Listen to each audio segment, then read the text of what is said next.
From the Kiss 92.5 studios in Toronto, Canada. Are you ready? Ladies and gentlemen. This is Roz and Mocha. It's Roz and Mocha. What's going on? Hey guys, this is Bruno Mars. This is Selena Gomez. The Chainsmokers. Lady Gaga. Calvin Harris. Celestia Cara. This is Ed Sheeran. You're listening to my boys Roz and Mocha. Roz and Mocha. My boys Roz and Mocha. The Roz and Mocha Show. Between Roz and Mocha, who is your favorite? Mocha. Roz, you guys are so funny, man. Congratulations, Lisa! Wow! You just won $1,000. Amazing. Y'all just made my entire morning. Keep it up. You guys are awesome, man. This is the Roz and Mocha Show podcast. Hello, Roz and Mocha. Hi, Roz and Mocha. It's Jenny calling. How are you? Hey, good. Jenny. What's going How's on? it going? Good. I wanted to call and say happy book release to Roz. Thank you, my love. You're so welcome. How are you? I'm good. How are you? I'm really great. Did you get your book yet? No. No. No, I'm waiting. But I got my Amazon delivery notification this morning. It's on the truck, so I'm I'm gonna be impatiently waiting. So what's the plan? Are you did you take today off? Are you planning on trying to binge the book? Yes. So I'm off the whole week. Oh wow. Ironically, my daughter gets surgery today, so I'm I'm off the whole week, so I get to read the book every single day. But because I've got two copies. Because I've got one to bring tomorrow, and then I've got one that I can bend and break and all that stuff. Wow, you are the real one, huh? So you're obviously talking about you're going to show up at the book signing tomorrow. 7 p.m. is when things get kicked off at Indigo Bay Bloor, downtown Toronto, and you have a second copy that you're going to get signed. Yes. This is Jenny with the tattoo, right? Yeah. Yeah. Okay. Cool. Okay. I just want to make sure this is the Jenny. This is the same Jenny where the first line of my book is "It never gets better, but it does get easier." Yeah. This is the Jenny that got that tattooed on her arm. Oh yeah, we talked to you back when you did that. Yeah, that's amazing. I'm looking so forward to meeting you, love. I really am. I don't think you've just been so wonderful to me throughout this entire process. I don't think I could thank you enough. You've just been you're real. I don't know, man. You're awesome. So you're gonna binge this week. Do you have any? I don't know. What are you feeling right now, Jen? Honestly, I'm nervous. Yeah. I don't know what it is. It's I feel like I've released a book and I'm nervous about it. I don't know what it is. I've had my little heart's been pitter pattering all morning. Yeah. But I have I'm not going to be home from with my daughter until 2:00 this afternoon. So I'm hoping that the book's just going to be sitting at my front door waiting for me. I have to start it right away. I let Cheryl Hickey read it last week because I had to do an interview with her yesterday. Yeah. And she sent me a picture the first day that she got the book. And what it was a picture of her stove with a pot on the stove.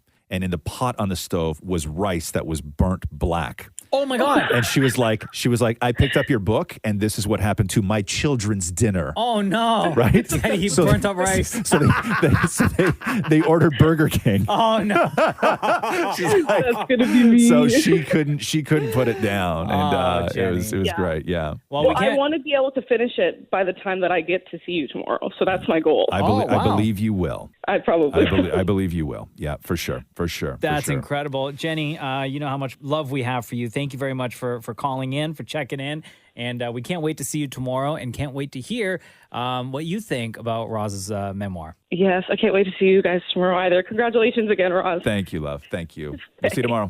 The Roz and Mocha Show podcast. It's been 3 long years, but our friends, the Wiggles, are back in Canada with a cross-country tour, including stops in Halifax, Montreal, Ottawa, Toronto, Kitchener, Kingston, Barrie, Hamilton, Edmonton, Calgary, and Vancouver. They are the world's #1 children's entertainment group, and they are back on the Roz and Mocha Show. Ladies and gentlemen, the Wiggles! We were saying in the 13 years that the Roz and Mocha Show has been on the radio, I believe the Wiggles have been on the show more than any other guest in the history That's true. of our show. Yep. So it's great to have you guys back with us today. How's it going? Good. Great. It's great to be back. It's great to be talking to you. It's great to be back in Canada after these last couple of years. So we're really, really excited to be here. Yeah. So what has that been like? So 2019, I guess, was the last time the Wiggles toured across Canada. And what have you missed most about the Canadian crowds? We miss coming to Canada. We love Canada. Canada feels very much like home for us. So we over the last couple of years, we got to do a few shows around Australia. We're just bursting to get to come back to Canada and see you all again. And we have such a great time here.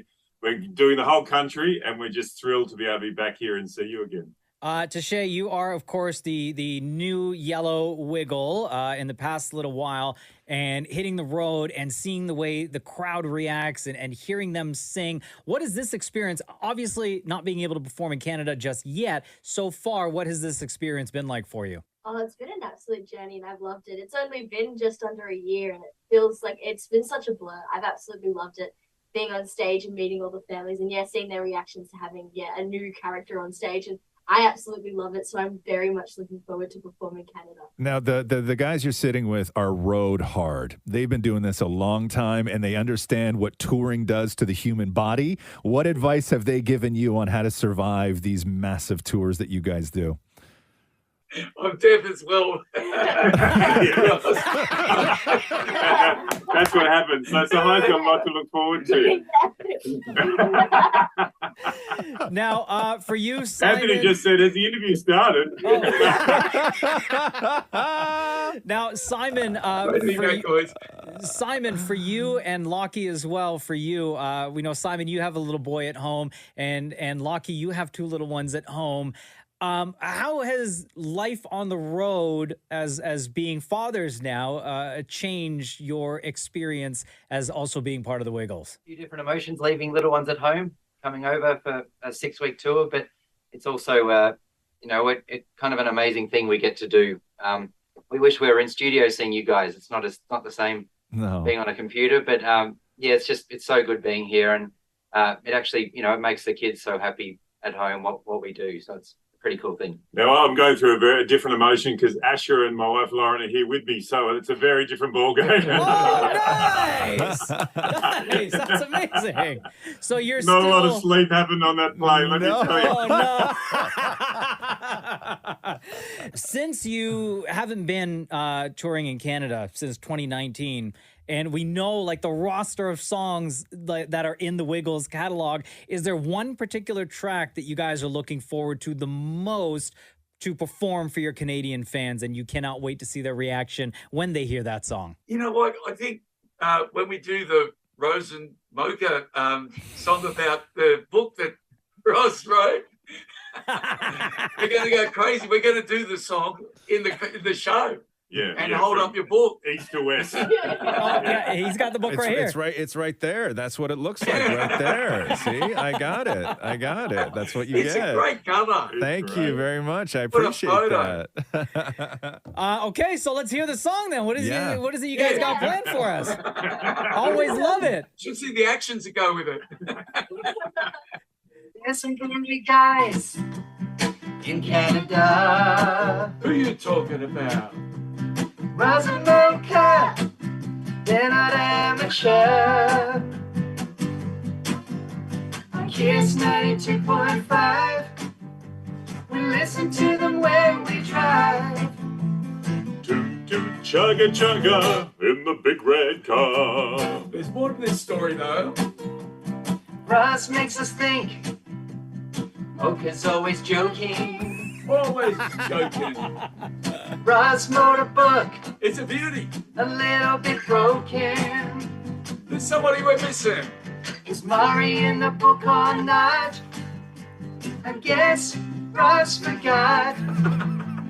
Toot toot chugga chugga, we're in Canada. Oh my God. You guys are the absolute best. My heart. The Wiggles, we are absolutely thrilled that you are back. Back in our home, back in Canada, touring right across the entire country. Tickets still available through Ticketmaster.ca. We love you guys so much. You know how much you each mean to us on the Roz and Mocha Show. And as always, we appreciate you always making time to hang out with us. And absolutely, the next time, we're going to have you guys in studio for sure.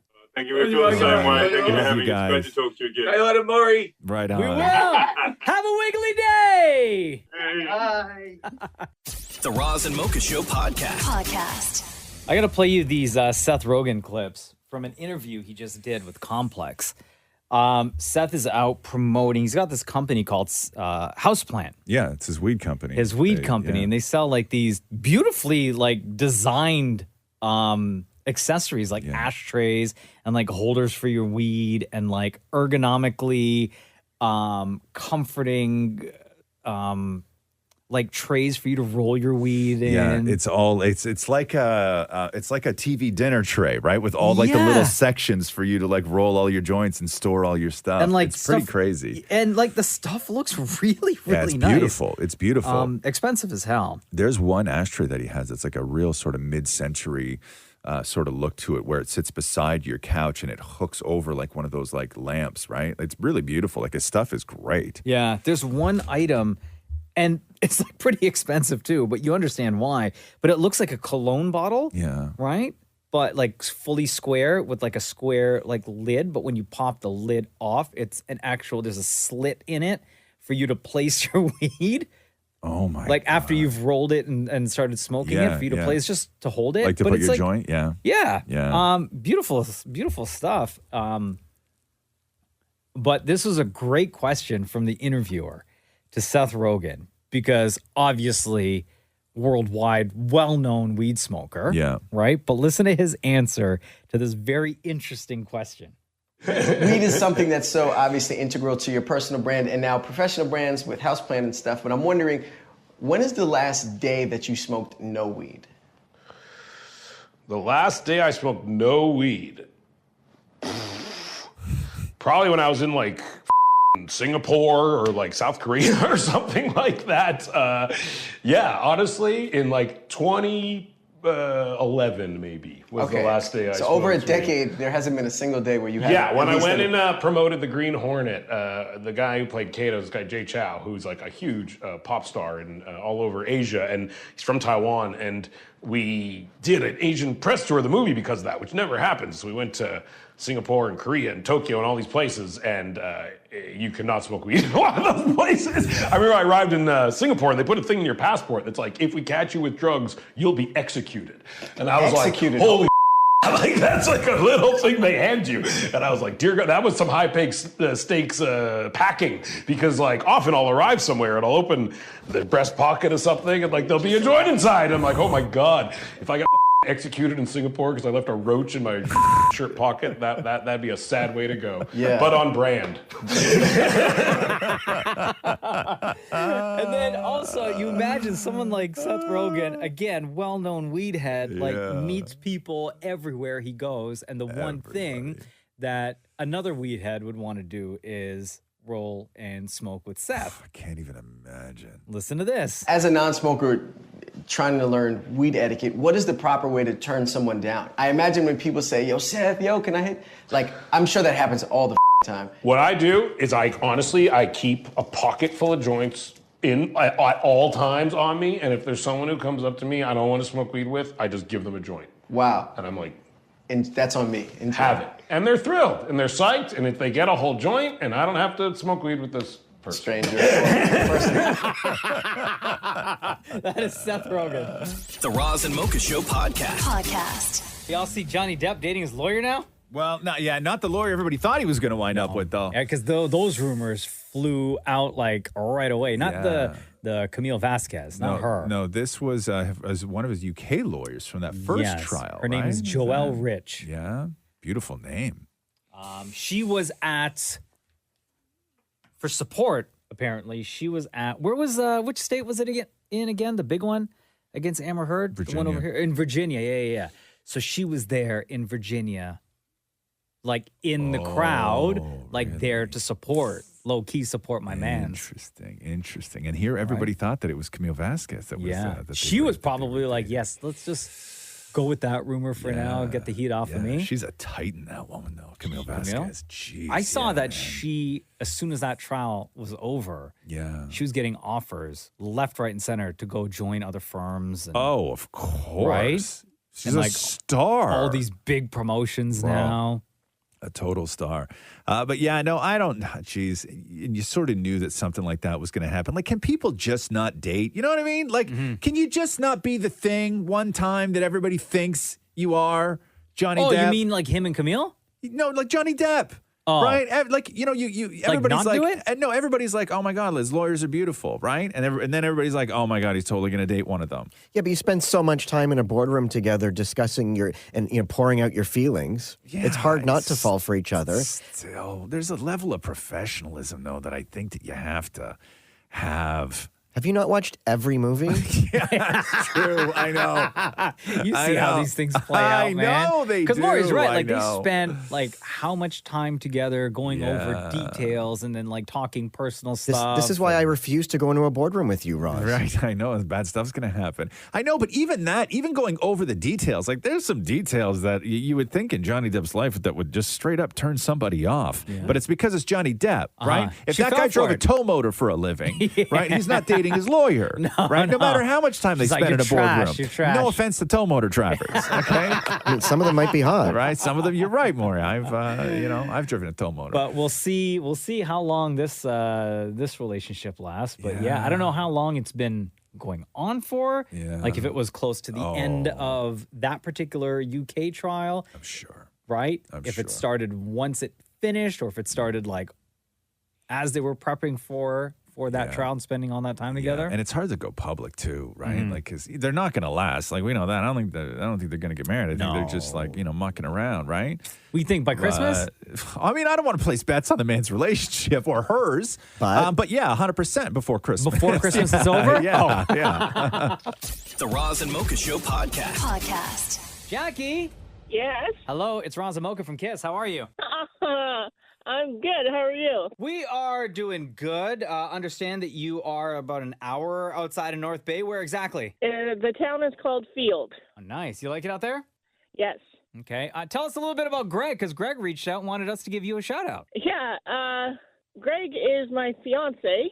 He never wanted to get married when we met, which I was good with. And then I guess I'm just. Yeah.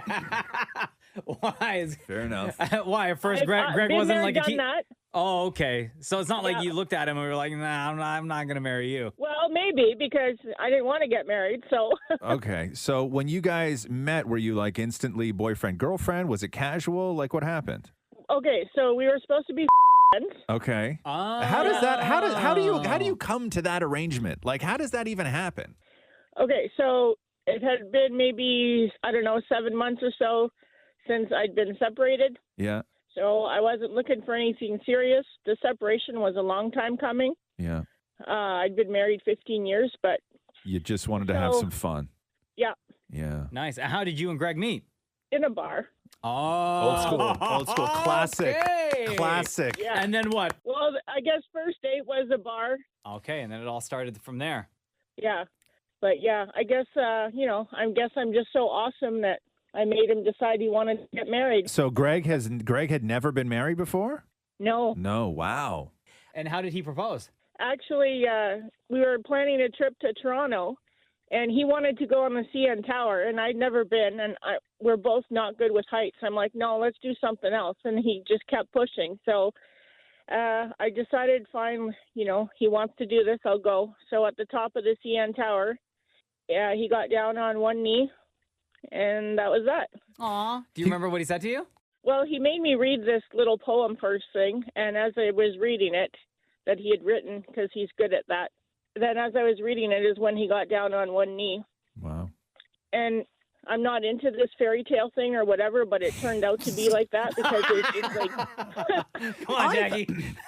I always thought women were into the grand gesture. Yeah. No, am I wrong about that? I think a lot of them are. I'm not your typical woman. I'm like an outdoorsy hunter. I like my guns. Fair enough. But yeah, it was like the most fairy tale moment. It's just, there was nobody else in the CN Tower. It was just him. And yeah. Nothing like putting you in a very uncomfortable position, forcing you into very uncomfortable positions so he can propose to you, huh? I know, right? Yeah. All right, so here's what we're going to do, Jackie. I have Greg's phone number. I'm going to call him real quick, okay? But you don't, with you on the line, but just don't say anything, okay? Okay. Okay.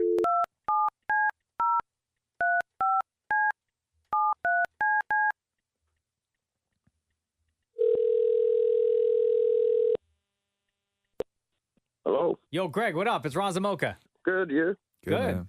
Hey, so we got your note. You wanted to give a shout out to Jackie, your fiance. Congratulations, by the Yes. way. Thank you very much. We understand that you guys are getting married on New Year's Eve at 2 p.m. Yeah. Why so specific? Why 2 p.m. on New Year's Eve? Well, the 2 p.m. part was just kind of mid-afternoon thing, but the Niagara Falls was just, we've always wanted to kind of go to Niagara Falls. Okay, so you guys are getting check married out in New Niagara Year's. Falls. Yeah, okay, Yeah. that's not bad. You had said that it took you 45 years to realize that you had met the one and that you wanted to get married. What made Jackie the one? Huh.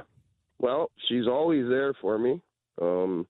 She just made me look at life in a different manner. I guess I went through a lot of, personal things before meeting her, relationships, and I just kind of wasn't a big marriage guy, if you know what I mean. I didn't really believe in it. Mm-hmm. And I guess after getting with her and realizing how much love someone can give you and how much love you can give them, that it just, I don't know, it kind of just came to me. Was there a moment in your relationship, Greg, that can you remember the specific moment where you were like, this is the one for me and I would love to marry her? Yeah, I would say probably about a year ago. Like our anniversary, our 5th anniversary for being together is in September, actually this month, 18th. Actually just passed anyways. Yeah, way to But, hold those dates too close to the heart, bro. Yeah. I just kind of realized at the time, it just kind of passed. Yeah, so it was kind of an anticipation to wait until more closer to her day. So it ended up being July 31st because we happened to have a trip to Toronto that time. Mm-hmm. So what I did, because we're both terrified of heights, I took her up to CN Tower to the Sky Pod, and we were petrified, and I got down on one knee and asked her to marry me. Was kind of the way it went. And she said yes because she was terrified because y'all were up so high? Yeah, well, of course she's going to say yes. But, Look at you, Greg. If there's one thing you want to say to Jackie right now, what is that? I love you very much, and you're just the most beautiful girl in the world to me. And I'm so happy and excited to finally be her true husband, So we kind of called each other husband and wife, but now it's going to be like legit. It just feels really nice. I got my marriage ring already. I'm excited to put it on, so I just can't wait for the day. Oh, buddy. Jackie, what do you want to say about that? Well, he sounds like he's almost in tears. Yeah. Hey, babe. Hey, love you too. I love you too. Oh, yeah, now buddy. I am. I love you guys. You're the best. Yeah, he's just lost it. Oh, no. We broke Greg. Oh, no. It's all good. And Greg's probably got to go to work now, I know. Happy tears. It's happy tears. We love happy tears on this show, man. Well, Greg and Jackie, it was so wonderful talking to you guys. Your love is incredible. You guys are incredible. Thank you for sharing your story with us on the Roz and Mocha Show. And more importantly, thank you for listening. We definitely appreciate you guys. Thank you. It's awesome listening to you guys. We love you guys. You guys take care and Love you. congratulations. Love you too. Bye-bye. Okay, take care. guys. Bye. Take care. The Roz and Mocha Show podcast.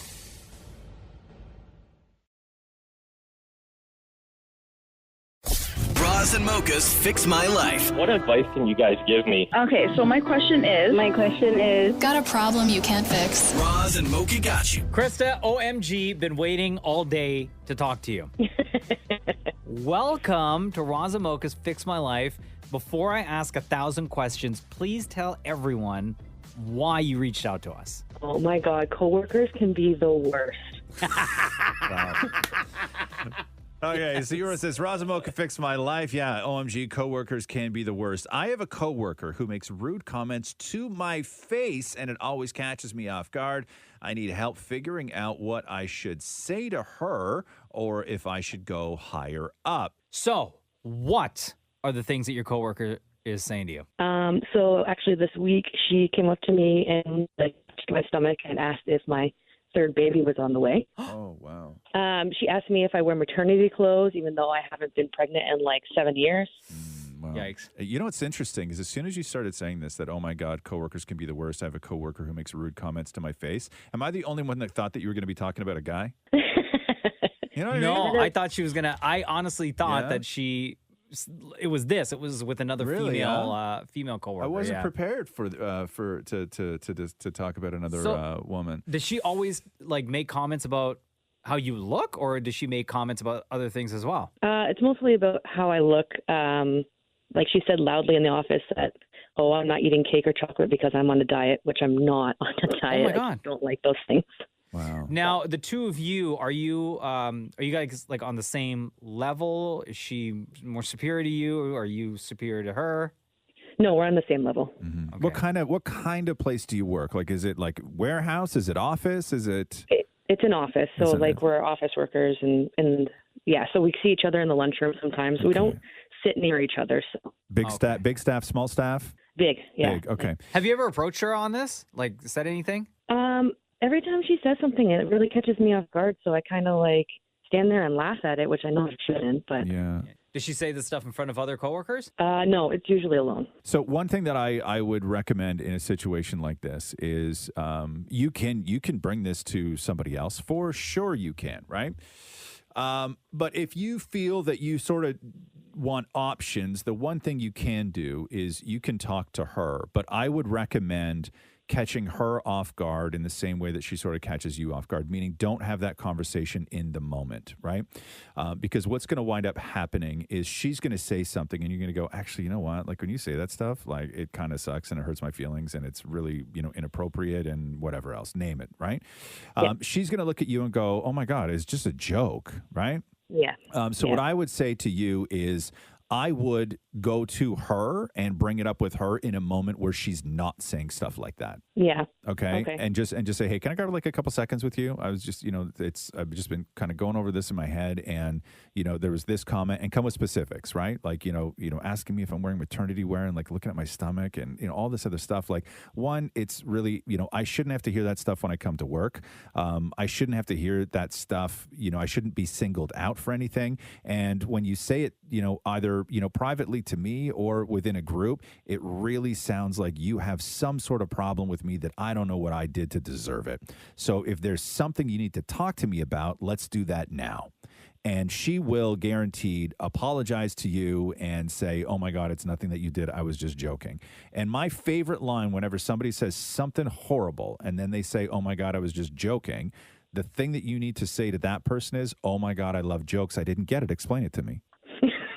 That's a good laugh. Okay. And you want to talk about throwing her off guard? Bro, they will have nothing to say. She will have nothing to say back to that.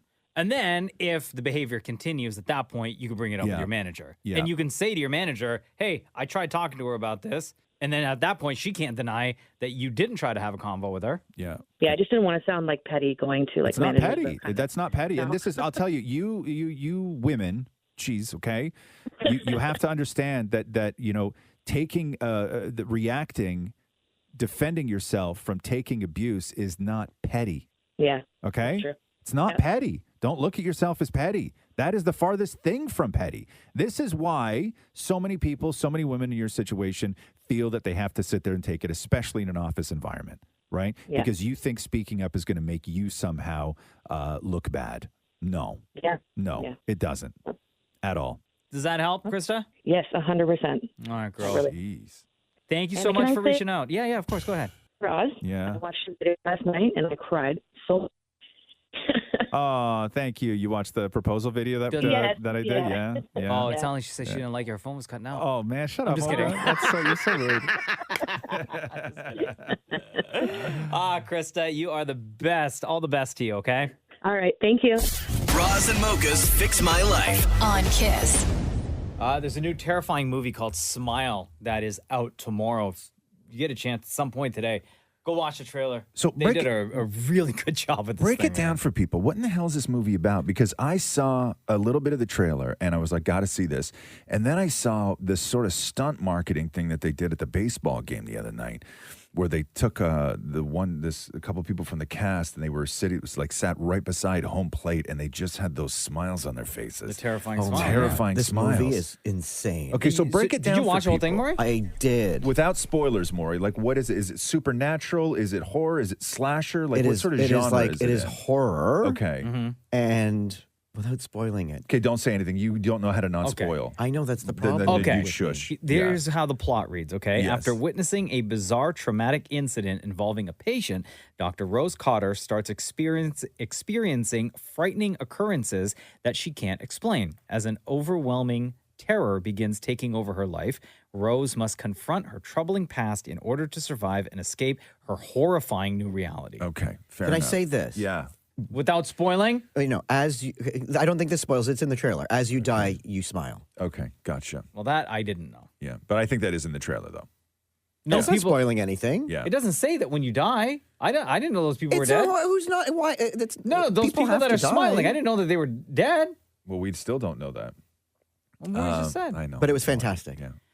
Yeah, it's fine. It's fine. You listen. It's a horror movie, okay? Man. Okay, it's horrible. It wouldn't be People doing scary horrible if people things. didn't die. Yeah, and Just people shut die. up now, People are gonna man. die. People are gonna die. I'm So, okay with that. Sosie Bacon, she's the daughter of Kevin Bacon. Yeah, and Keira Sedgwick. Yeah, and Keira Sedgwick as well.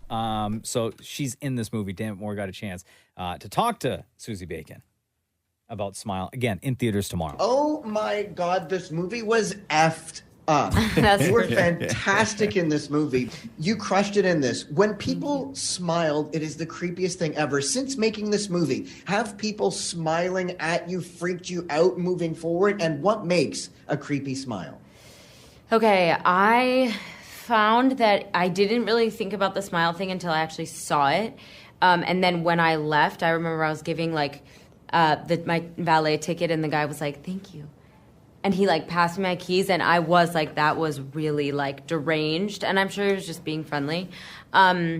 What makes a smile creepy? I would say that like when the intention behind it is not like what it looks like. And also if you have a sort of like dead eyes look and then you smile, I think it adds to the special scary nature. it's so true. If you smile naturally, smile right now, Mocha. Right, smile. Now, don't smile with your eyes. Relax your eyes and your eyebrows. I don't know how. Like this. Ready? Yeah, you look terrifying. Right, That's thank the you. one from the That's- movie. yeah, that's how you do it. Is just you smile. You look like that same only- lady that they showed at the baseball game. Yes, sitting so behind home plate. smile only from the nose down. I don't know how. You know, because you can start laughing. You fool. You don't have it in you. No, Every I'd be the worst murderer. you would. Oh, I know. I'd be like, oh, please, come on now. There must be a reason why you're stabbing me. Yeah, You know? I'd be the absolute worst. So of course, because Dammit Moore is talking to Sosie Bacon, crazy. Her father is Kevin Bacon. Yeah, and you can't not talk to someone about Kevin Bacon without the 6 degrees of separation. You don't even know how to play that game, Maury. Listen to this. Oh. I could not imagine talking to you and not playing 6 Degrees of Kevin Bacon. So I'm thinking I'll go first. Okay. So I've talked to you. There's 1 degree. Yeah, I don't think that's the rules of the game. Okay, well, so now you go. Hold on. You know what? I think there's that this is technically us working together, or like, but we're not in like a movie or a TV show together per se. Sort of like a TV show. So yeah, 1 degree. That's fair. Okay, and then now your turn. Well, actually, you'd be. Does anyone know the rules of this? You would be 2 degrees. I would just say it's your dad, and therefore there's 1 degree. There's zero. I don't think that's the way that it works, but there is 1 degree because I've been in a movie with him. Fair enough. So you had to have had to work with him then. Is that yeah, what it is? I think okay. so. I don't know. I don't know if there's official rules, but that's what I thought. She doesn't even care. No. That's why she doesn't know the No, rules. no, That no. is Sosie Bacon. The new movie is called Smile, in theaters tomorrow. The Roz and Mocha Show podcast. Roz and Mocha's Hell of a Story. Jada, hello. How are you? It's Roz and Mocha. Good morning. Good morning. Okay, so this is Jada Shada Hudson, the runner-up on season 3 of Canada's Drag Race. Just so everybody knows, okay? This is the celebrity edition of Roz and Mocha's Hell of a Story. Okay. Here we go. Jada, where and when does your Hell of a Story take place? Oh, wow. Listen, this story happened a few years ago. So I was literally just at home one night in my room trying to sleep like an ordinary person. And I get up to use the washroom. When I get up, I normally close my bedroom door. and my door was open. So I was like, okay, I didn't really pay no mind. I'm just like, okay, well, maybe, Jada, you forgot to close your door. No problem. Use the bathroom.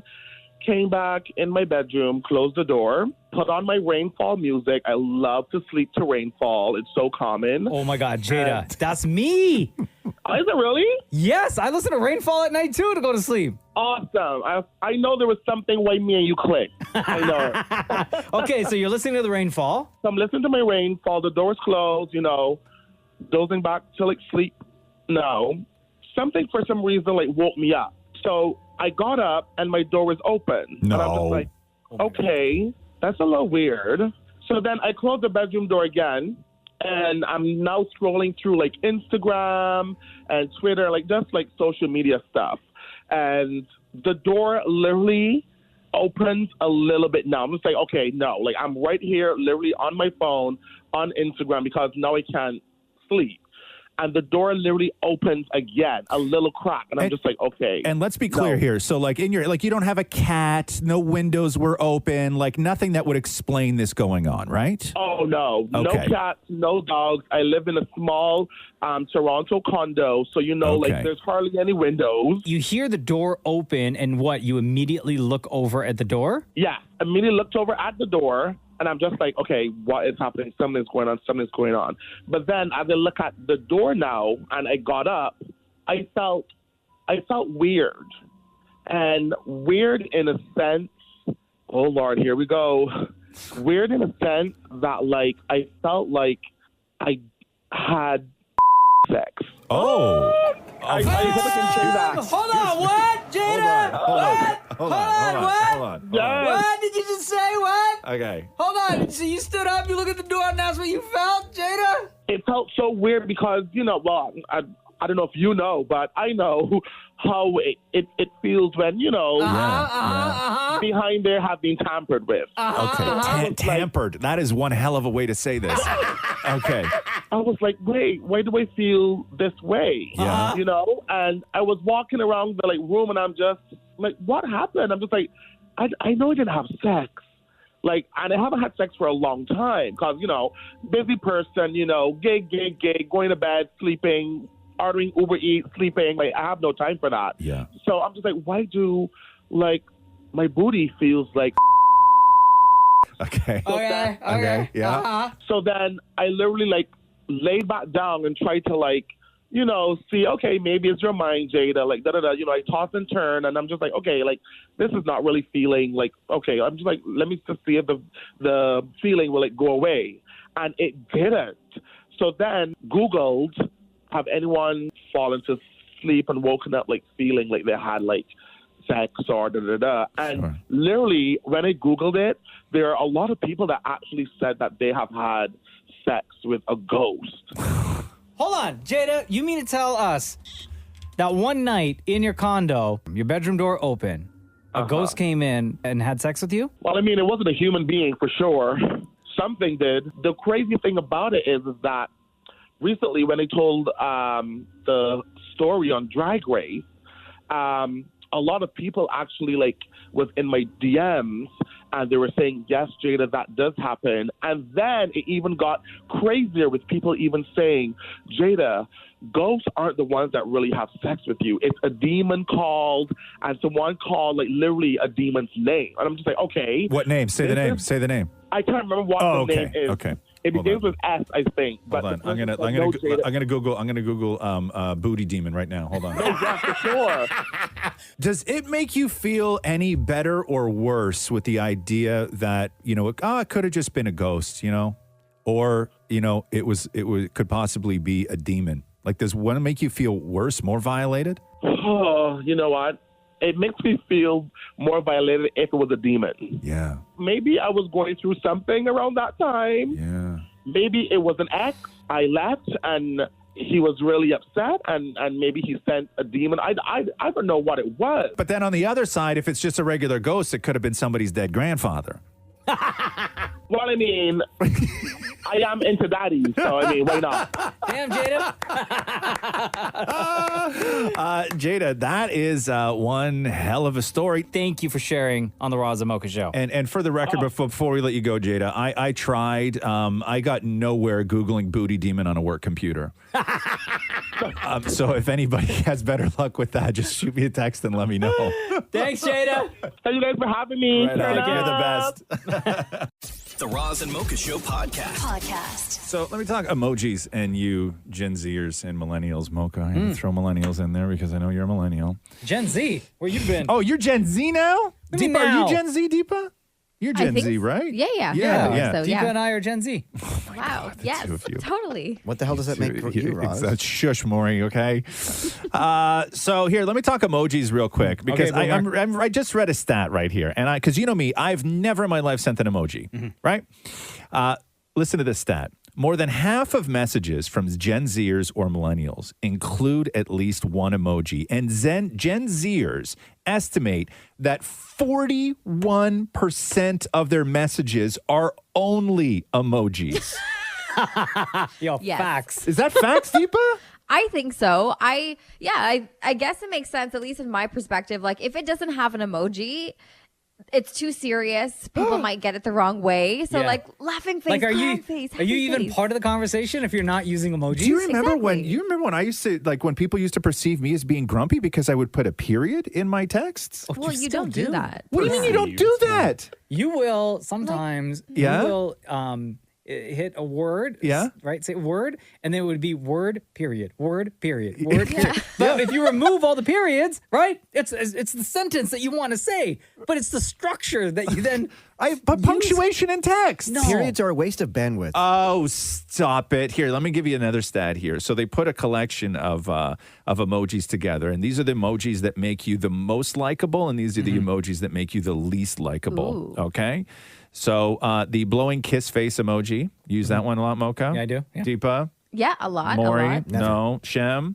All the time. Okay, man. the smiley face with hearts? Oh Yes. yeah. Yes. Yes. Oh my God, look at you guys. And the smiling face with heart eyes. Yep. Okay, and here's the least likable. So if you send somebody this, you're perceived as being you're going to ruin your reputation with them. I guess I don't know what the hell they're talking. I don't understand any of this stuff with emojis. The pile of poo. Oh, I just used it today with you. I know you did because Maury told me what he was doing.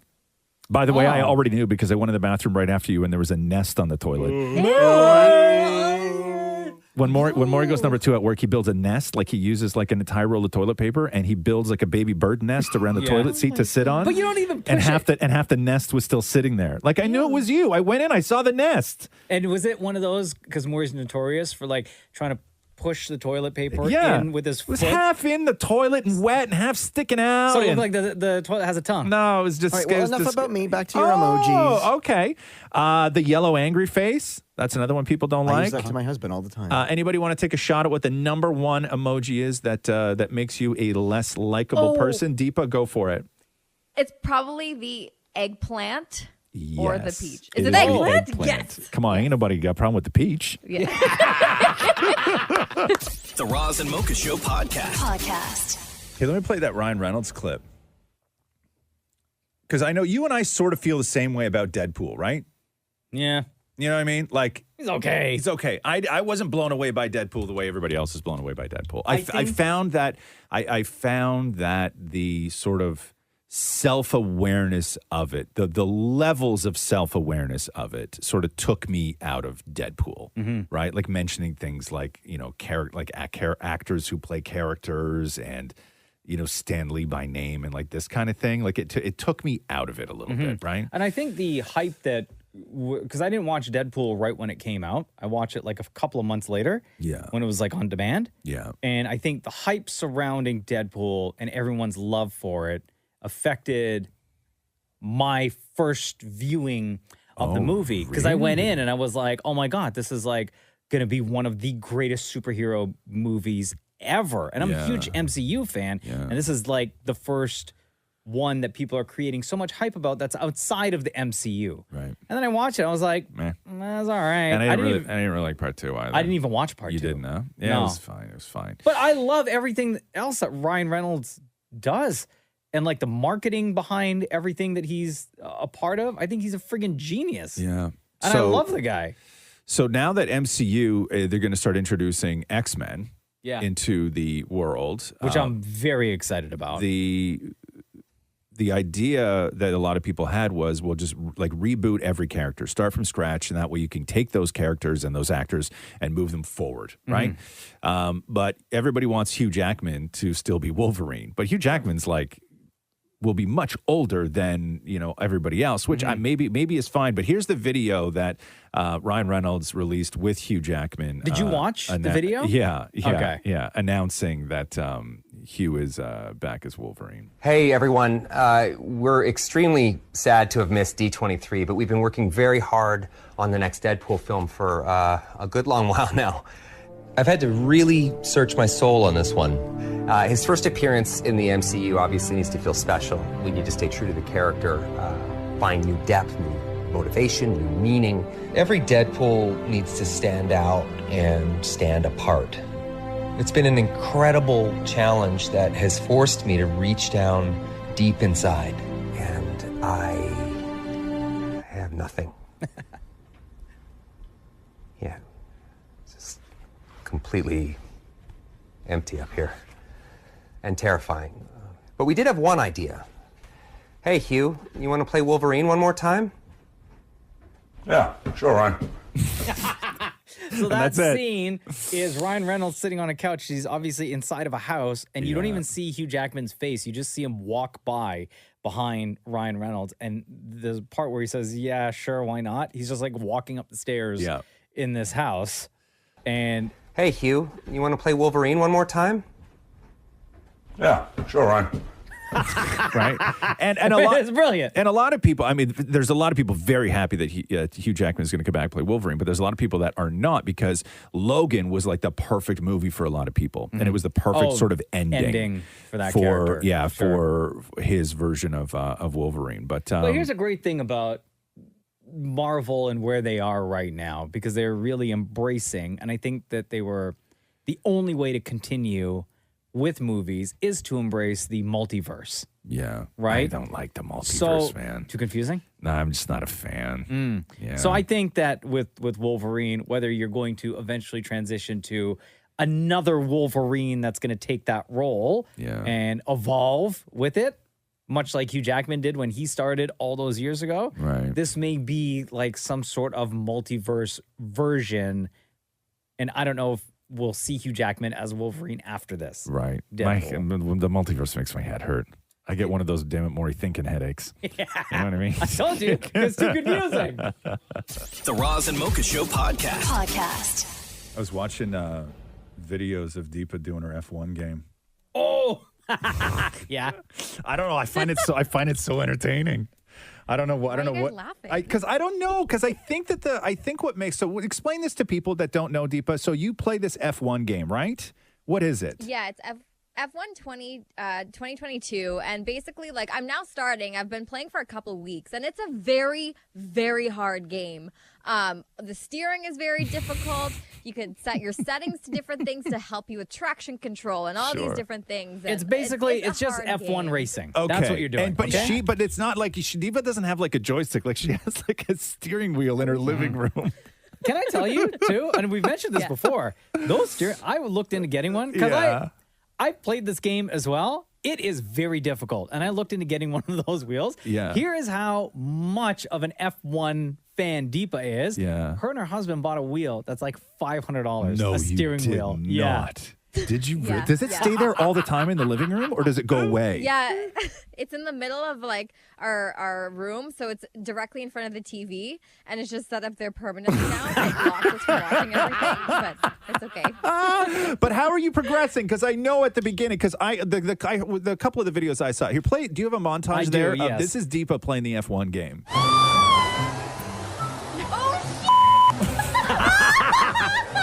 Okay. Sorry. So do I start again? Clutch, release, and drive, and shut up! Shifting up! Ah! So when you watch the videos, it's Deepa like trying to control the F1 car, but like skidding off the track, hitting other drivers. And you might have heard earlier when she said sorry, she actually apologized to another virtual driver for hitting them. Now, are you like? Is there a community for this? Like, do you share these and everybody sees them? It's a big community. Oh, it's massive. Yeah. The F1 gaming community is huge. So I posted on TikTok and Instagram, and I eventually wanted to get into streaming, but I'm just trying to learn it before I start crashing into everybody. And how's the reaction so far? It's actually not great. Because you're not great, or no? Why? No, it's just like, okay, I got to be honest. Online, the masculine toxicity is so high, especially for women who are playing these video games and these racing games. So I thought I was doing a good job. You know, I'm showing my progress. Like, oh, I finally completed a lap without crashing and all these things. Yeah. But then the comments that men leave are like the worst things I've ever read in my life. And I'm like, oh my God, is there a need for this, really? What are they saying? There's like awful stuff that makes you feel terrible about yourself? Or does it even bother you? Okay, I take it with a grain of salt because I'm like, it doesn't impact what I'm doing, but it's like, oh, go make me a sandwich. It's getting cold. No, seriously. God. Yeah. Like, there's that. There's, oh, bro thinks she's actually good at the game. I could beat her lap by like 5 seconds. Like, they just start like saying all these things for no reason. I'm like, I don't think you understand the point of my F1 account, to be honest. But wait. But on the flip side, are there people in the comment section who are like coming to your defense, being like, she's just learning how to play the game? Like, give her a break? Or stop being so mean in general? There are a couple people who come in and they're like, she's literally just started to play the game. Some men are mad that I have a wheel. They're like, oh, she... Yes, exactly. She just started, but owns a wheel. Yeah, because you got better gear than they do. Yeah. Right? That's a $500 wheel. Yeah, you I don't even have a $500 wheel. Because I'll tell you the other thing too, Deepa, right, is that somebody sees you with a $500 wheel playing F1, right? And then they're like, who's this broad? And then they go looking for you online and they see a picture of you with Lewis Hamilton. And they're like, oh, hell no. Yeah. You know what I mean? Right? Jealousy. Like jealousy. Super jealous. Super jealous. Okay, so you're progressing though, right? So if you were to say something right now to another young woman who's looking to get into the world of F1 gaming, I don't know if you have it. I don't know if you have advice on how to, one, work the wheel, or two, deal with the trolls. But what's your advice right now? No, girl, do your thing. You shine for you and don't let these comments get you down. I did have a moment where I felt great because I did beat the LOL's fastest lap time for one of the tracks. And I was like, yes! Oh my God. So are you and your husband now like competitive with each other? Yeah, as soon as I beat his lap time, he's like, move. And he got on and he started playing until he beat it. Oh no. It's a friendly He's gonna start up a bunch of Finsta accounts just to like I go at you. I know. I was just gonna say, I'll check his phone because there's a good chance it was his sandwich that was getting cold. No, not at all. The Roz and Mocha Show podcast. So in Toronto, this year so far, there's been 6,000 vehicle thefts. Whoa. When it comes to carjackings, because they make it clear that carjackings are not vehicle thefts, there's been 179 carjackings so far. That's up 209% from last year. But the total is 5,909 auto thefts so far this year in 2022. I don't think 6,000 people have been stung by a bee in this city. But 6,000 people have had their car stolen? Like, at what point do you start worrying about your car? Like now. Right? Like always. Always. Bro, have you not seen like surveillance, like camera footage that people have, like, because how people have cameras at their houses? Yeah. Like in the broad daylight, cars are getting stolen off of people's driveways. It's crazy.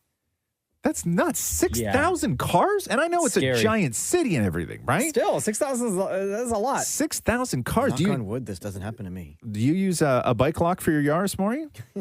I could. I parked literally next to a bike thing. Yeah, you could do that with that little thing. I put a cone in front of my car. A cone? Like a little plastic cone. There's a cone in front of my car. What does that mean? I found it that there. So tell? every time I park my car, I put like one of those pylons in front of my car. But what does that tell thieves? Stay away. Oh, I gotcha. So thief is going to be like, oh, Yes. there's a cone. Oh, there's a cone. Right. Very dangerous. I better not steal that. Yeah, man. Rusted, I would love to dented. talk to a car thief. If there was a car thief, if there's somebody who stole a car, please give us a call. There was one video I saw where they had a machine Yeah. and they punched a bunch of numbers into the machine, and then the Lexus that they were going to steal was able to start up. Really? It's all computers. It's all hacking It was now. weird, man. Like, you don't even have to know how to, like, remember back in the day, right? Like, you had the hot wire, Yeah. right? You had to know how to All do the stuff that. in the movies. Yeah, you put like a screwdriver into the ignition, and then you rip out that thing in the bottom, Yeah, and you start and wiggling then- the wires. and then you're out. And then you're out. Now it's like iPad. Yeah. Right? Completely. That's how you People get have it. to work less hard this time. Yeah. Well, No way, I You gotta, think no, you got to go to harder. MIT. Yeah. You used to be able to go to DeVry. Yeah, that's right. And we actually, on line one, car thief. Go ahead. Yeah, I used to steal 3 or 4 a night. My favorite ones were Dodge Rams because they were tilt steering. You just pop the side out where the tilt steering was. You see the teeth come out. Boom, you'd be gone in like a minute. So what are car thieves doing now when everything is like a key fob or push to start type thing where you're not actually putting the key into the ignition if you don't have to? So usually what they do is they'll ground out, if it's an expensive car and they need to get it going, usually they'll ground out the car, bring where the alarm will die out or get rid of the alarm first, hop in, and then generate your own key. So you would steal how many cars in a night? Back when I was younger, I'd steal 3, 4, sometimes more. Okay. I do whole underground garages where I just empty all the cars of all the valuables, take one, and then drive to my destination. And then what would you do with the cars? Sometimes I'd take them places to get them, resold as parts. Or sometimes just literally people changing bins back in the day. They'd do a VIN swap, so if anyone came up, checked the VIN, it wasn't theirs that you're looking for. Would you ever steal a car, take it to a place, and then that person would take that car and put it on a boat to ship off overseas? Yeah, I've seen that stuff too, where it's expensive. Okay, so how does it actually happen? Like, how are you able to get a vehicle or multiple vehicles onto a boat and then for it to leave any given city and then leave that country without being detected? Do you know how that operation works? Yeah. Usually the people on the boat and everything else, even the people that are in the government on the other side are involved as well.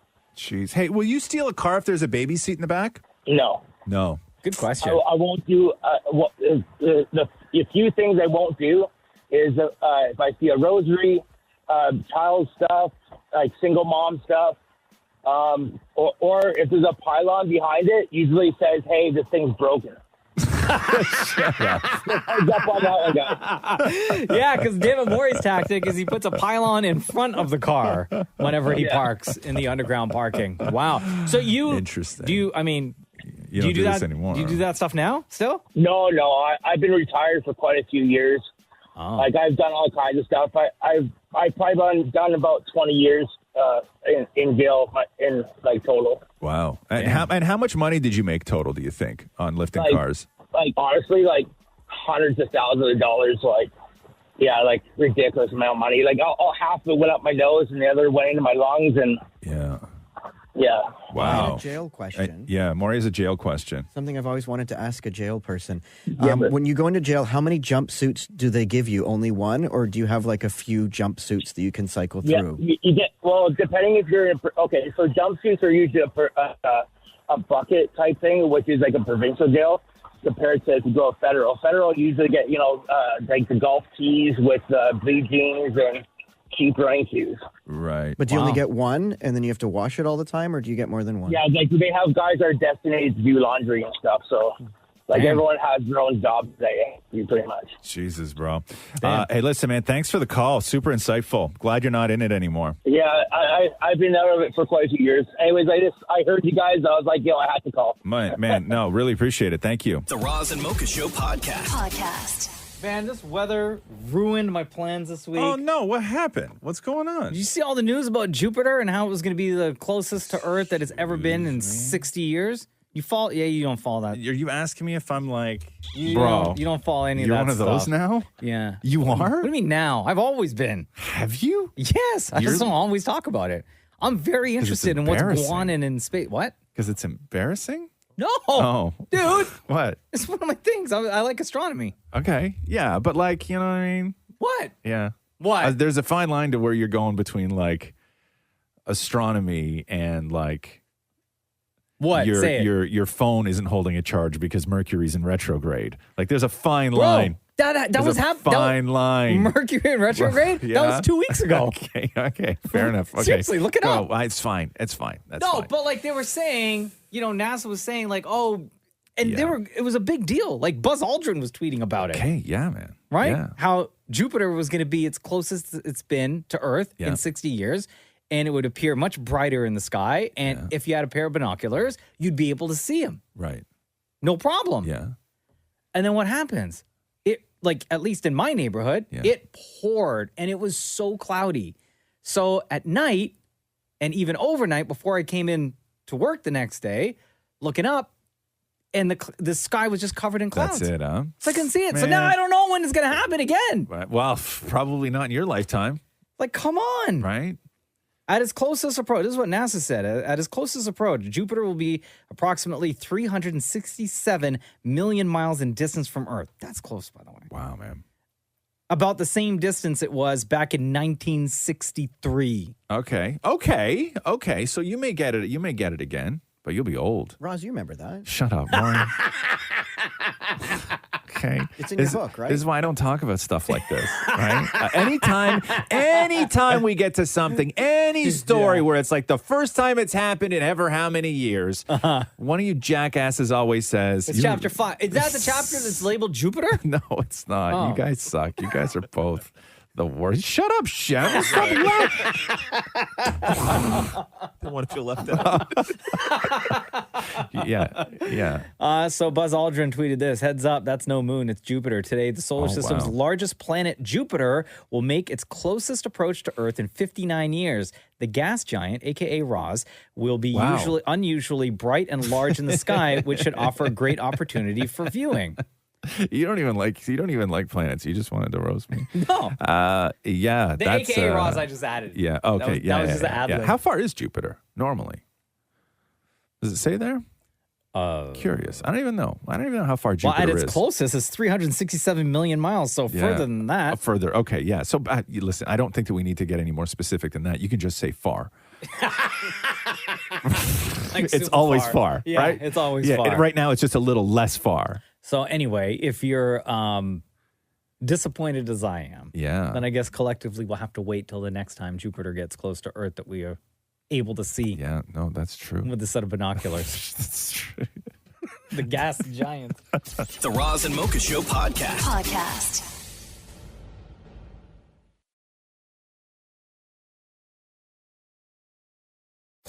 Roz and Mocha's Fix My Life. What advice can you guys give me? Okay, so my question is...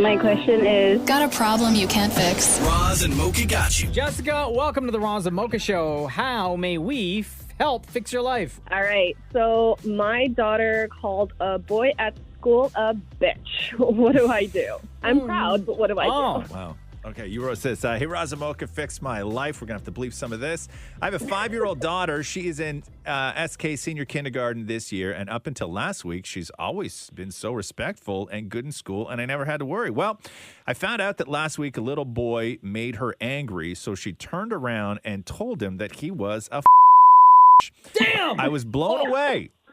I know she doesn't know what it really means. How does one approach this? As a mom, I'm proud, but at the same time, I know she can't go around calling kids. Yeah. So the first question that anyone's going to ask, especially the parents, is where did your daughter hear those two words?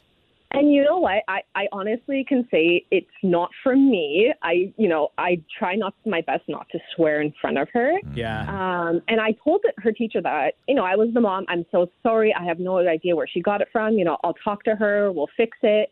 And it just blows me away because I don't know where she picked that up from. Yeah. See, in a situation like this, especially because she's is this your first? Yeah, your it's my first? first. Yeah. Yeah. You can't chastise them or make them feel like they did something wrong. You know what I mean? Because like Yeah. in their mind, that was their natural reaction. Maybe they didn't know that they were doing something wrong. And that's the thing, because I kept asking her when I found out that she had an incident, but I didn't know the full details. I'm like, what happened at school? She goes, Mommy, nothing happened.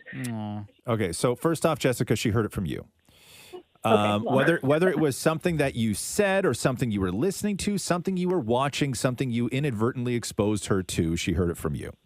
Okay? Yeah. That she didn't hear that from another kid at school. No, that's true. It came from home, right? She brought it to Yeah. school with her, packed it in her bag like everything else, her apple and all this other stuff, and at the right moment, she whipped it out. Now, when you say she has no idea what it means, I highly disagree with you because she used it appropriately. Yeah. And that's what blew my mind, because the So teacher she even has- said, she goes, it was the proper context. too. Yes. So she I was like, knows the wonderful. words and when to use the words. So if it makes you feel any better, Jessica, the same thing, not those two words, Yeah. but those two words individually Yes. have been used by our 5-year-old at home simply because he's heard those words either coming out of my mouth or out of Jenna's mouth. Right, okay? right. So, and used it in the right way, in the proper context, in the right situation. And that is something we at that point then had to go and course correct. Yes. I will say this. When it comes to language and kids, Mocha and I, I think we're aligned on this. And when it came to swearing, even with our kid, I never had a conversation of good words and bad words, because words aren't bad. It's just appropriateness of use and company you're with, right? And that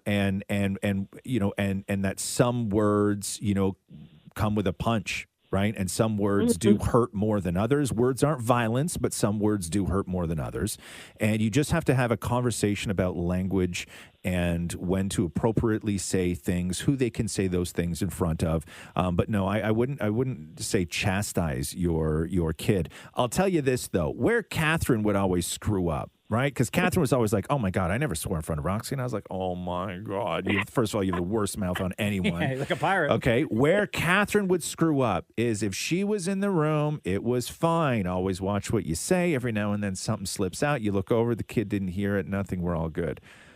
When Catherine, however, would be on the phone with someone. Oh. Because she's wrapped up in that thing. Yeah. She's wrapped up in her own little world of being in that conversation. Oh, yes. The words would fly out. That's where it all came out, is when Catherine was on the phone, whether walking around the kitchen or in her office or whatever, and then she would walk out and I was like, babe, what are you doing? She's like, what I do?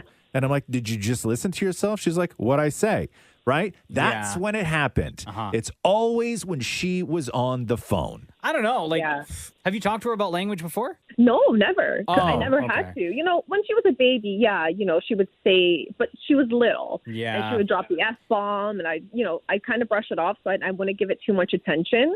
Because I knew if I did, she would keep going. Some of the things I've heard from other parents who've been through similar situations, because much like you, Jessica, like cruise is our first, right? So you have these kind of similar conversations with other parents who have gone through it already. But the topic of, and whether the kid would understand or not, like there are certain words that only adults will use, or only adults use these words. Please don't use them. Yeah, that's right? a good way to go about it. Because, chances are out in the world outside of your home, you may be at the mall, you may be walking down the street, wherever, and those words get used by other people. And then how do you explain, or, you have to be prepared to answer the question from your kid as to why that person is using that word that my mommy and daddy told me I can't use. Yeah, that's a good way to go about it. Yeah. How did the teacher tell this to you?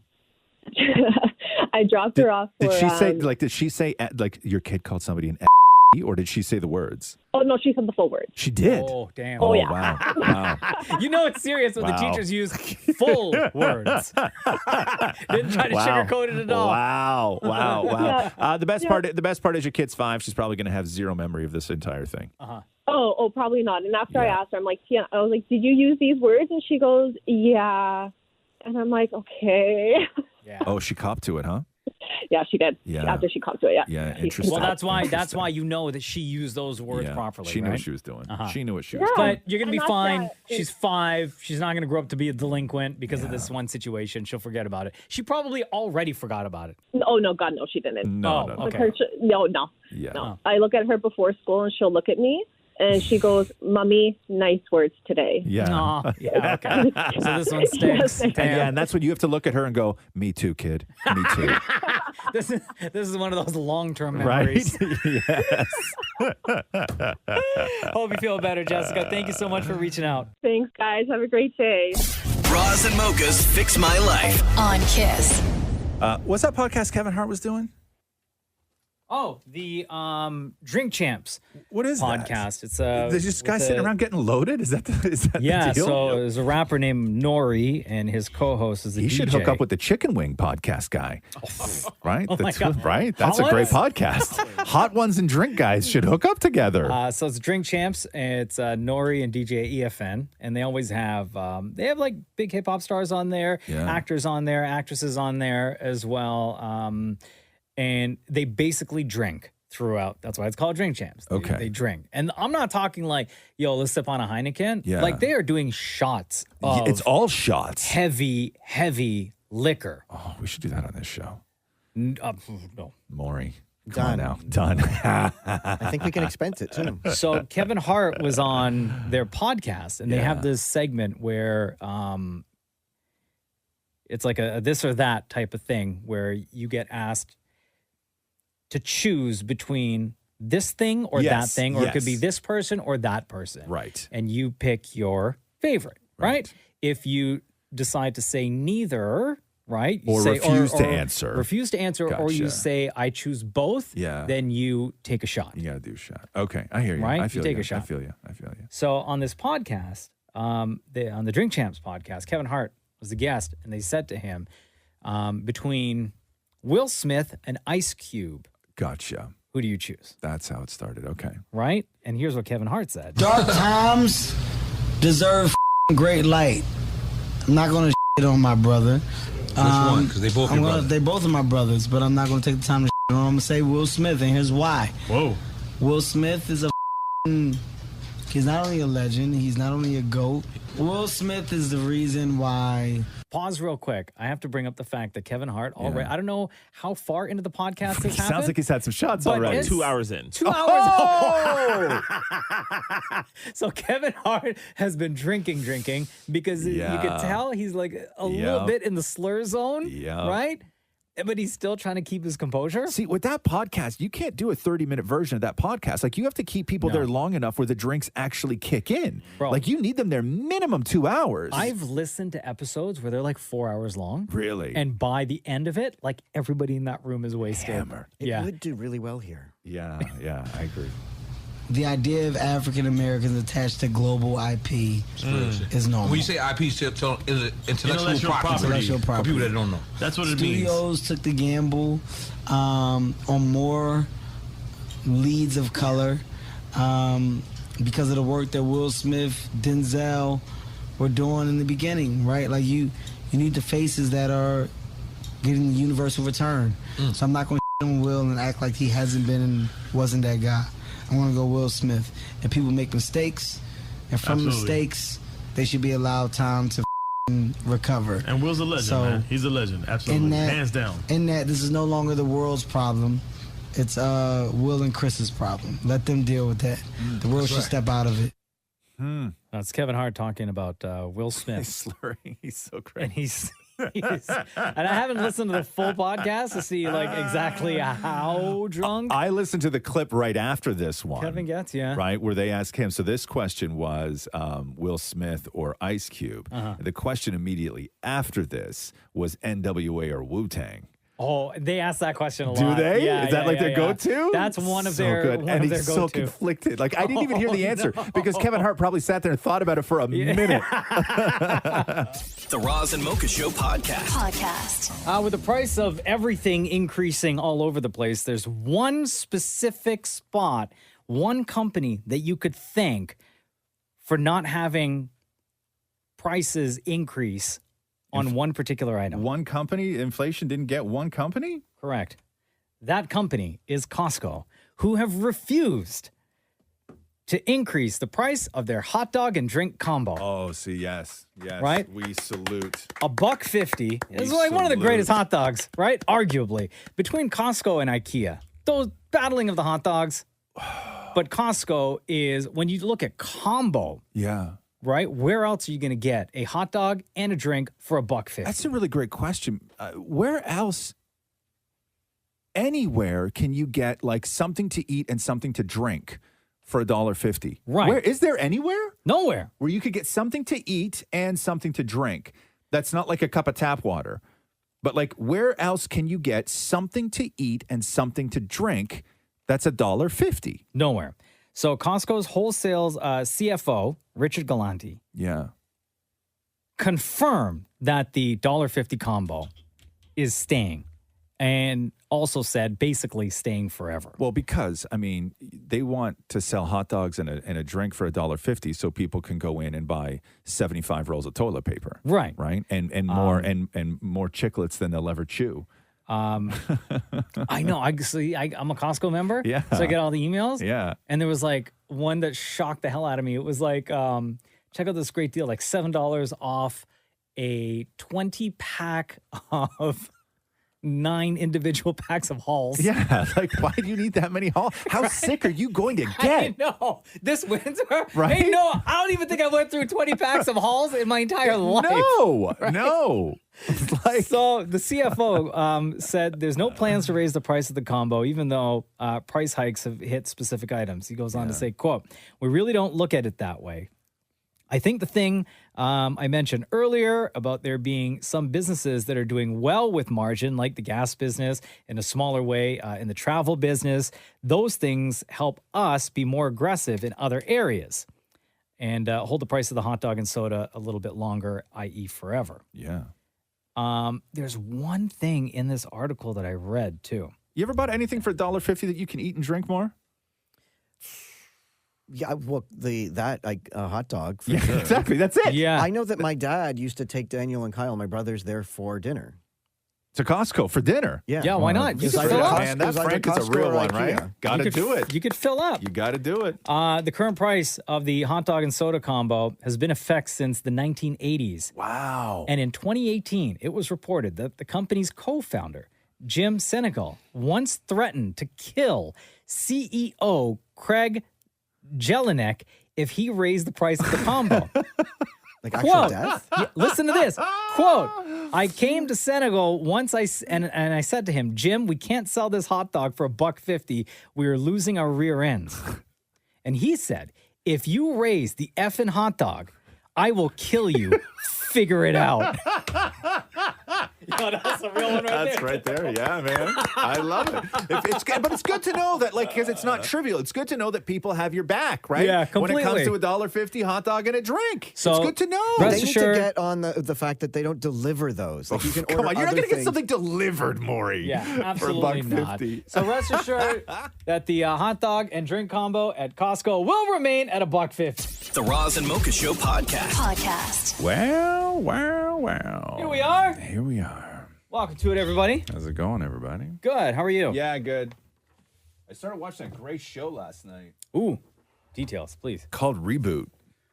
Reboot. It's on Disney Plus. It's a Hulu show on Oh, Disney Plus. Keegan-Michael Key is in there, right? Keegan-Michael Key, Johnny Knoxville, Judy Greer, and Paul Reiser are in it. It's funny, right? It's funny. Because I yeah. saw a clip with Johnny Knoxville. Yeah. Did you ever see Episodes? No. Okay, so Episodes was a fantastic show. It was on like HBO or Showtime or one of those things on Crave. And Episodes was the Matt LeBlanc show where the story was that they capitalized on that sort of run of American shows that were reboots of really great British shows.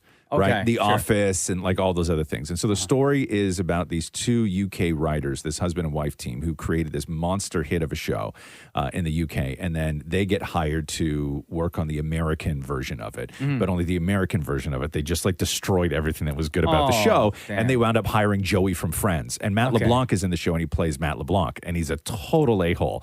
Oh, It was really? one of my favorite shows, right? It was on Really? for like 3 or Episodes? 4 seasons. Okay. But this reminds me very much of that. So Reboot is this television writer wants to reboot this really terrible sitcom from the 80s. Okay.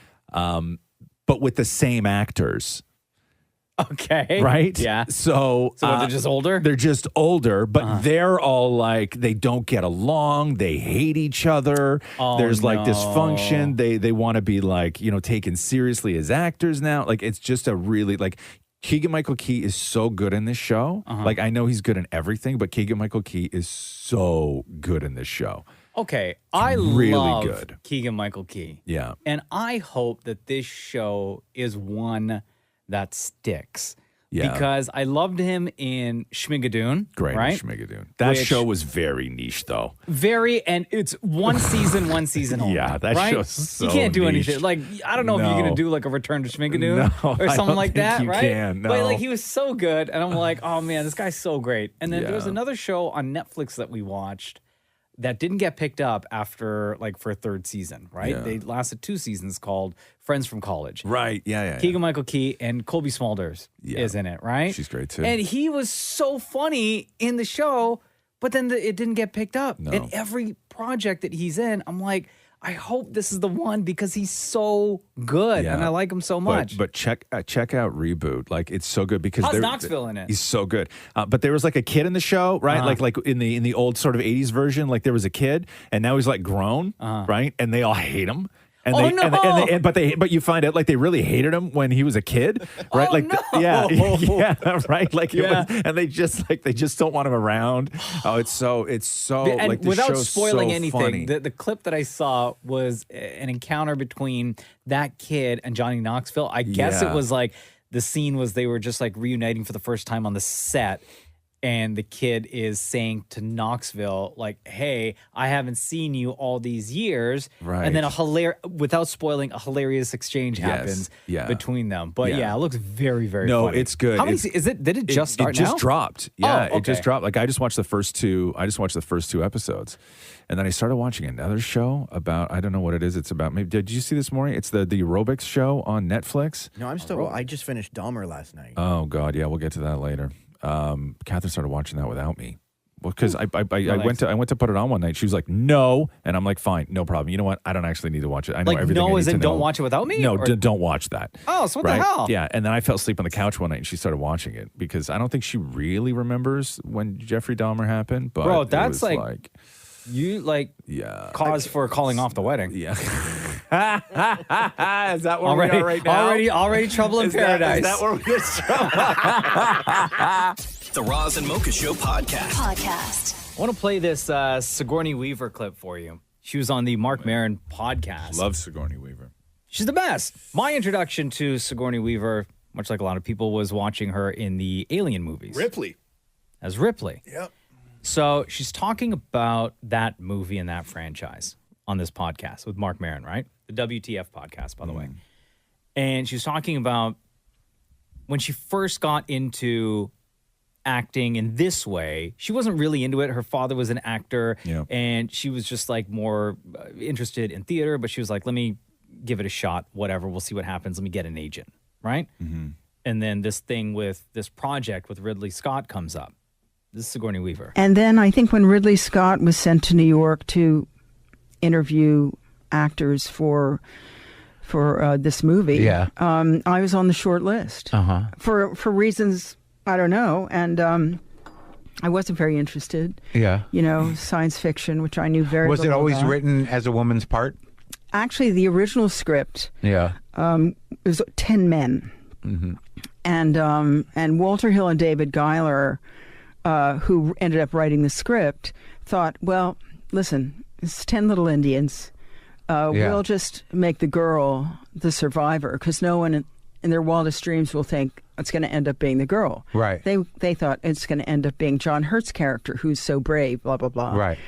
And so they really did it just for story reasons, even though they love strong women. And, it was a very small cast. And I don't think Fox wanted me. I was Really? Unknown. Yeah. I think there were people with names trying to get this part. Yeah. God, Isn't it's that amazing. crazy? It's amazing though what one movie can do to somebody who nobody wanted. Mm-hmm. You know what I mean? Like Sigourney Weaver's a legend. Of course. And She's in going all the Alien movies, Avatar, everything she's done, Ghostbusters. everything she's done, she's brilliant, right? And it's interesting to go back to that first thing that sort of made someone and hear them say nobody wanted them. Mm-hmm. It's crazy. Because you look at their legacy. Yeah. Right? Yeah. And you're like, but how Yeah. could no like, one if not her, then who? But I found in listening to this episode, this is Sigourney Weaver, by the way, on the Mark Maron podcast, and her talking about being so brand new and unknown, meeting with Ridley Scott, and this one part, she's talking about questioning a part of the script where, as somebody who's brand new, unknown, hasn't done any Hollywood projects yet. Yeah, I would just sit and shut up. You just read the script as is. But listen to this. Anyway, we had a great talk about the script that I was pretty critical of. I said, it's pretty bleak. I don't know, but this love scene, would you really get it on while this thing was running? Anyway, we had a good talk. Why this monster's eating people? I know. And I ended up doing a screen test with Ridley in London and got the part. I mean, I was so incredibly lucky. And then once I got the part, I thought, well, now I better do a good job. That's so typical, though, of movies at the time. That's like in horror movies. When characters in horror movies already knew people were dying, and then they still have sex. Yeah. Right? Yeah. You got to be kidding. But that happened in every single movie. Like every movie that was like above... there was a love scene somewhere. Oh my God! There was like every single in But every Sigourney stupid Weaver, situation in this movie, she didn't even have the job yet. No, but I she's know. meeting about the script and saying, like, questioning things that were written. Yeah, right before you even get the part. They were like interested in talking to you. But it's so as a potential. It's so funny to me though because like. That was just so of the time. Like you just had to have a love scene. Like you had to have two hot people make out. Yeah, Deepa. I love horror movies. I watch them with my mom all the time, but because of that reason, like I know that there's going to be a sex scene. I usually go on like IMDb and look at the parental guide to see like, hold on. As a 26-year-old woman, you're still looking at the parental guide before you watch a horror movie with your mom? Yeah, I do, just to make sure, because then it says like, sex scene at specific time. It's like 3 out of 10 nudity. Whatever. So then I decide, like, based on that, do I skip it or do I watch it? So just a tip for anybody. If you should use what because I have a child at home, and we would always go onto this website called Common Sense Media, where you type in a movie and then it gives you like it'll say swearing and it tells you every word that is said in the movie, and then they have a scene for like sex, but they're specific like. Side boob, right? Like two people climb into bed, no full frontal, but you do see blankets moving. Then it cuts to the next morning. He gets up, you see his bum. Well, okay, right? so Like it's very specific. A scene like that, Deepa, right? In a movie where it's climbing into bed, bed sheets moving, and then you don't see anything else until it's the next day. Yes. They wake up, they're happy. Would that, no, at all? You would not watch the movie. No. So would you watch the movie then, like kissing, nothing afterward, or not afterwards? But will you still watch that movie without your mom, or does it still make you feel uncomfortable? No, I would totally watch it without my mom. Like it's just that my parents grew up very strict and like no PDA, you can't watch kissing, and then that's it. So yeah, I would watch it on my own time. Wow, but they get specific on these lists, like one leg above head. You know what I mean? Like they get super specific. I'm telling you, they get super specific. Yeah, you're right? so lazy. The Roz and Mocha Show podcast. I got hair in my mouth. Hold on. I was going to start this right away. What? I got a hair in my mouth. You know, with the length. Your hair? Yeah. You know the length that, like some of my beard hair, some of my mustache hair, my eyelash, and my eyebrows. I have like all hair. That's all the same length. So if I get a hair in my mouth, I don't know where it's from. What? I can only hope it's me. Oh, you know what I mean? Wait, but what if it's like one of your cats? No, because it's hard. It's hard. I can feel it in my mouth when it's hard. Like it's a face hair. Shut up. Shut up. Whatever, it's a podcast. Shut up. Oh my God. Hey, Mocha. You ready? Oh my God, yeah. Let's do the news. The Roz and Mocha Show podcast. News break. I'm debating as to whether or not to do the story about the woman who had to spend a couple days in the hospital because her chihuahua diarrheaed in her mouth. Whoa. What? Should I? What? Well, now you have to. Yeah, you're right. So there was a woman. I saw this headline. Okay, let me read you the headline here because the headline is absolutely incredible. Okay, so the headline was "Woman hospitalized after Chihuahua poo gets in her mouth while sleeping." Okay, she was sleeping. She was sleeping. Yes, not the Chihuahua. So I guess what happened was that the Chihuahua had some sort of stomach bug, okay? And she went to sleep, and I guess Chihuahuas like to nestle up on like shoulder nook kind of thing, right? Okay. And at some point in the night, the Chihuahua diarrheaed, and it diarrheaed in her mouth. Okay? And because it diarrheaed in her mouth, That's so gross. she actually had to go to the hospital because she then became violently ill Well, and yeah. started having stomach cramps and got severely dehydrated from all the vomiting. And it turned out that, yes, the dog had a stomach bug that I guess he passed on to her. I didn't know that you could do that between species, but I guess you can. And then she went to the hospital by ambulance and was in there for 3 days recovering. But they say that both now she and the dog are okay and there's no hard feelings. Do you discipline the dog? No, that's the thing is that you can't like discipline. Now, the dog was sick. The dog was sick, right? But you know, Because usually you rub the dog's nose in the poo. But how does this get out? How does this story become news? This happened in somewhere in the UK. How does this get on our show? Who's retelling this woman's story? I'll tell you exactly how. The hospital. Somebody at the hospital is starting to talk. No, UK newspapers pay for stories like this. They do, eh? So she made some money. Oh my God. You gonna Also, take this is her fault for sleeping with her mouth open. So Oh, she should learn God. lessons. Hey, Shem, don't get a dog. Shem's got that mask he wears every night. The Roz and Mocha Show podcast. Do we have time? Quickly, can we play that Enola Holmes 2 trailer, Mocha? Yes, we can. Enola Holmes, when does this drop, Maury? Can you find out that's for a good me? question, yeah. Enola Holmes, I don't know if you saw the first one. It's Millie Bobby Brown, and she plays is it niece? Is it little sister? Is it, I don't remember what it Sister. is, sister to Sherlock Holmes. Yeah. And it's awesome, right? Like she's November great. 4th. Thank you. She's great in it. The movie was great. This is the sequel. So this is Millie Bobby Brown in Enola Holmes 2. Perhaps I should explain. My name is Enola Holmes. I started a detective agency. Oh, well, but you're a girl. Tell me, Yes, might your brother be free? my brother. Well, I have not a single case. Sherlock Slatus seems to be vexing him. Is it true you find lost people? Yes. My sister. She disappeared a week ago. At last, I would be a detective in my own right, worthy of the Holmes name. Why are you here?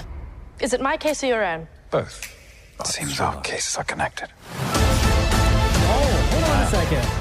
Shall we? Wait, so is it, because I didn't watch the trailer, so is it Yeah. Enola Holmes teaming up with her brother Sherlock? No, yeah. I think that they have a case that overlaps is what I'm thinking. Did you see this, Deepa? Did you watch this movie at all? No, I didn't. You I didn't watch didn't? the first one. Oh, No, I'm God, you surprised should- I didn't. It's so Henry Cavill good. plays Sherlock Yeah, and Henry Cavill is Sherlock. If you get a chance, because we rewatched them all over the last week, if you get a chance, go and watch the Sherlock Holmes series with Benedict Cumberbatch. Okay. Every episode is a movie. Every episode's like 90 minutes. Right? Yeah. And it's Benedict Cumberbatch as Sherlock Holmes. It is, without question, one of my favorite television shows I have. 90 minutes, though, per they're episode? movies. They're movies. So you like watch one like every other day kind of thing. But every episode is a Sherlock Holmes movie with Benedict Cumberbatch as Sherlock Holmes. Ever since you stopped writing that book, Yeah. you sure had a lot of time on your hands. 90 minutes every day watching a movie.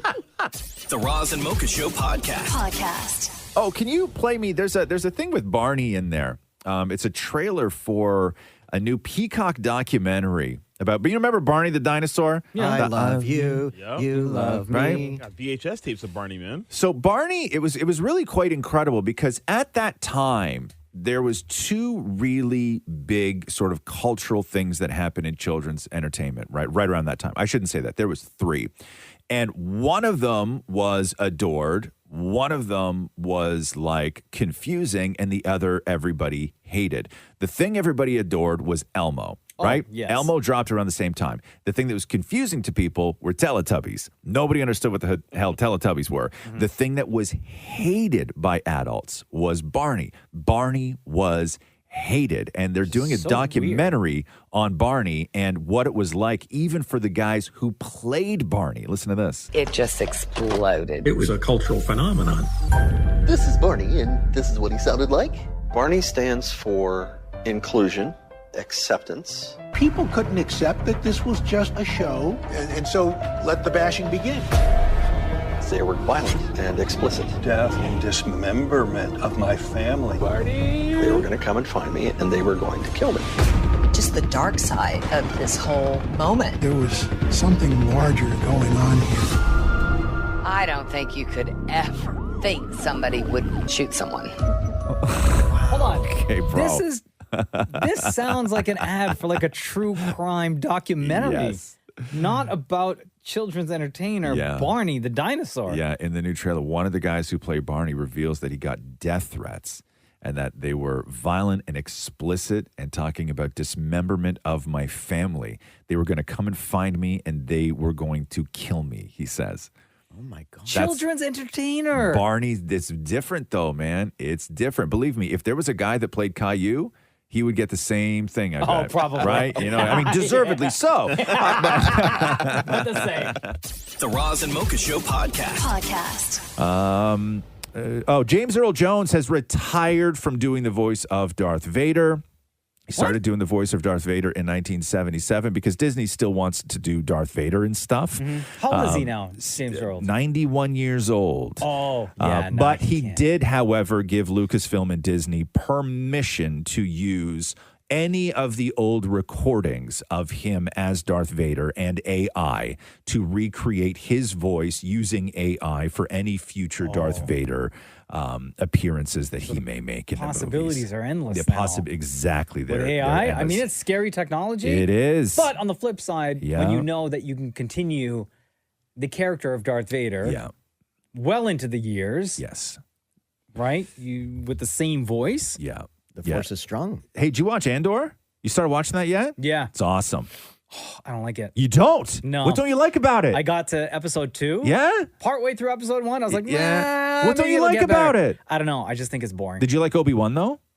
It was okay. Yeah, see, I hated Obi-Wan. Obi-Wan was okay. I hated Boba Fett. And, Boba Fett sucked. Yeah, yes. To me, Boba Fett and Obi-Wan are on the same level of just like, meh, bad writing, bad directing, bad stories, bad acting. Boba Fett, I feel, was to fulfill the longing for Mandalorian to the Mandalorian fans. Yes, sure. Because eventually the show just became the Mandalorian. What don't you like about Andor? You don't like that it's so serious and stuff? That it's so good? Not that it's so good, it's just so boring. Yeah, you find it boring, huh? I find it very boring. Yeah, see, I'm very much into it. And I know Disney gave us 3 episodes. Yeah. And I forced myself to watch episode 2. Really? Yeah. I may watch episode 3. Yeah. See, I saved episode 3 for tonight. Did you? Yeah. I don't know, man. Really? And I read. So when I typed in, will you be better when like stormtroopers and stuff show up? Yeah. Yeah. I'm I think the nostalgia. Yeah. Okay. I looked on Twitter. I just typed in Andor just to see what would pop up. So Yeah. Andor came up first. Right? Yeah. And I read that, and it was all praise. And I read all of them. Yeah. But I'm like, I still don't get it. And the second one that popped up was hashtag Andor boring. Oh, wow. And I read all those, Yeah. and I felt more connected to those ones. I think that it's the best written Star Wars we've had in a very long time. I don't Yeah. know. Okay. Maybe if they, I don't know, Wait till the stormtroopers show up, and then it's like- going to feel like Star Wars like for you. Jar Jar Binks, throw him in there. Shut up. Even Jar Jar in there. Oh, I have no idea what's going on right now. That's fine. Don't worry about it more. The Roz and Mocha Show podcast. I did a hit with Mel and Dina on Breakfast Television this morning. Yes, you did. Talking about my book. You want to hear a little bit of that? Do I? I went into this thinking that if anybody is able to find a little bit of themselves or see a little bit of themselves in my story, whether it is, dealing with loss, grief, and then the guilt that comes with grief, whether it's self-harm or addiction or making really, really bad choices. There's an interesting thing when you do what I do for a living, which for the most part is, I do comedy, and, my job is to just make somebody's day a little bit better, or a little bit easier. That's what we do on the Roz and Mocha Show.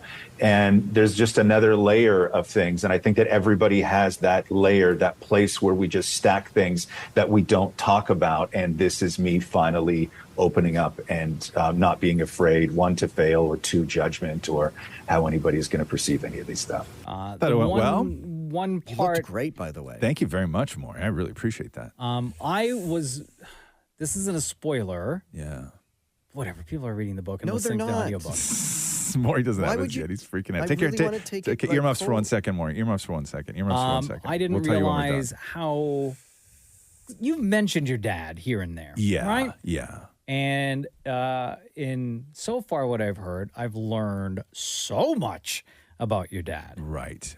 So and it was just very interesting and gave like a little bit more perspective as to who you are as a person and the kind of day-to-day, the way you live your life. But I learned a lot.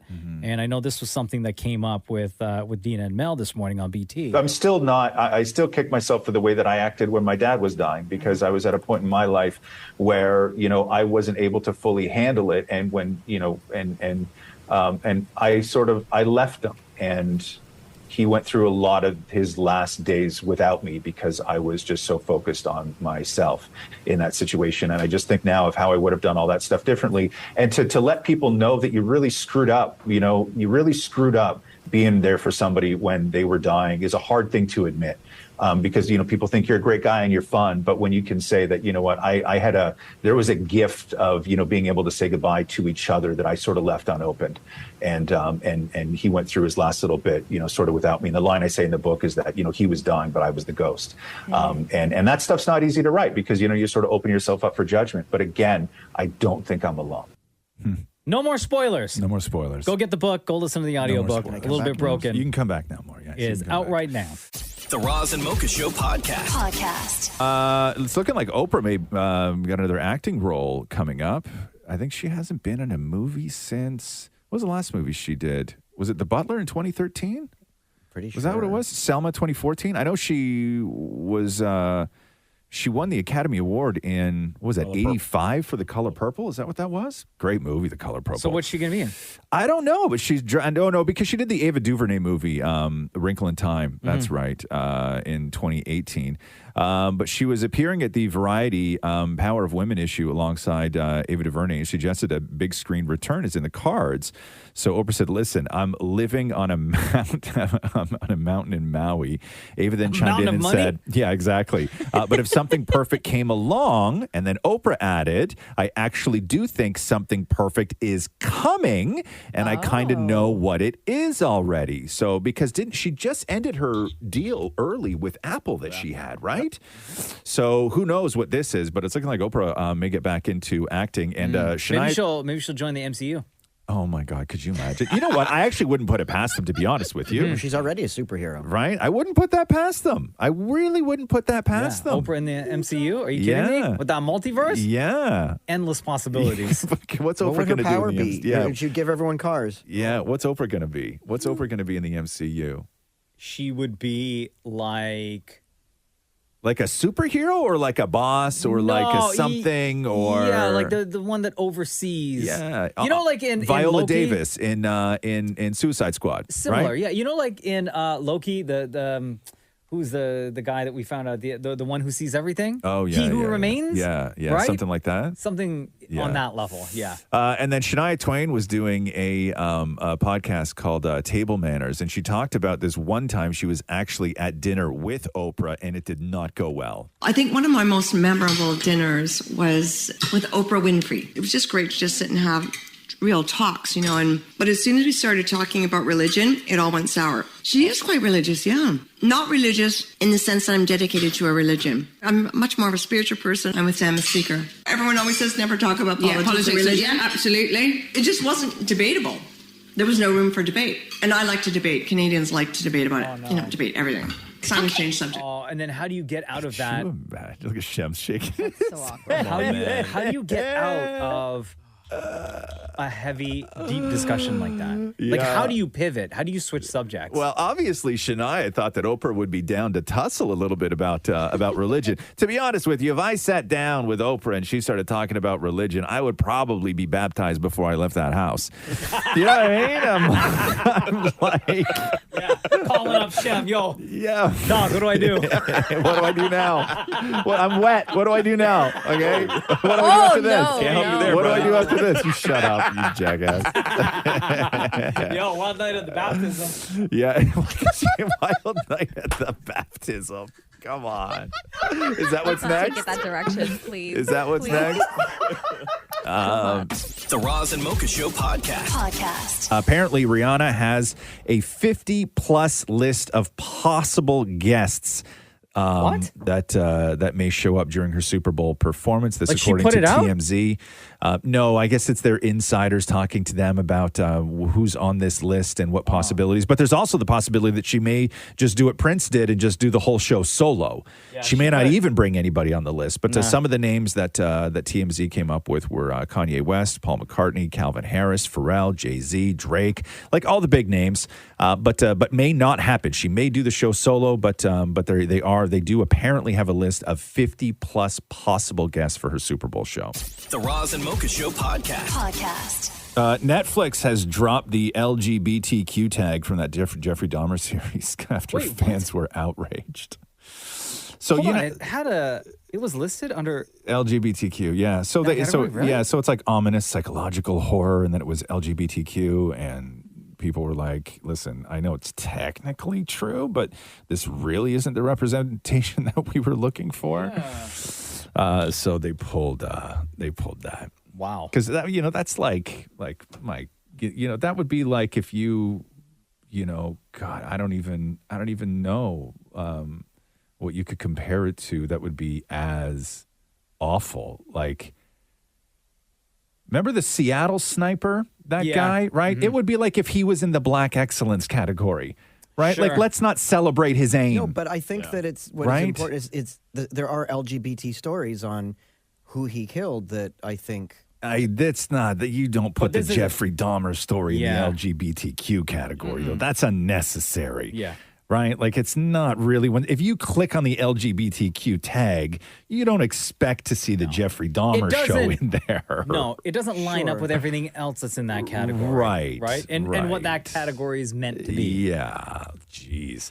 I'm still. Did you watch? You're no, not watching I it. didn't I watched the whole thing. Did you? Yeah. My life is good without watching. I lived through. I was working in news at that time when that story happened, and I lived through it, and I It's really horrific. Don't need it in my life. Yeah, I don't know. I mean, it's apparently that for as far as ratings, it's as big as Stranger Things. Oh yeah, no, people love that stuff. Like, Oh, of course, we're gonna watch a murder show. I'm gonna watch a murder show, right? The Roz and Mocha Show podcast. Do we have time to do one more thing? Yes. Okay. Quick, what should we do? Quick ting. Quick ting. I already talked about Netflix. We talked about Rihanna earlier. We did Sigourney Weaver earlier. Oh, shoot. Jeffrey Dahmer. Yo, we what about the did. Maroon 5 thing? Oh, no. Pusha T. Can I play? Is that who it is? Yes. Yes. Okay. So explain to me why he hates McDonald's.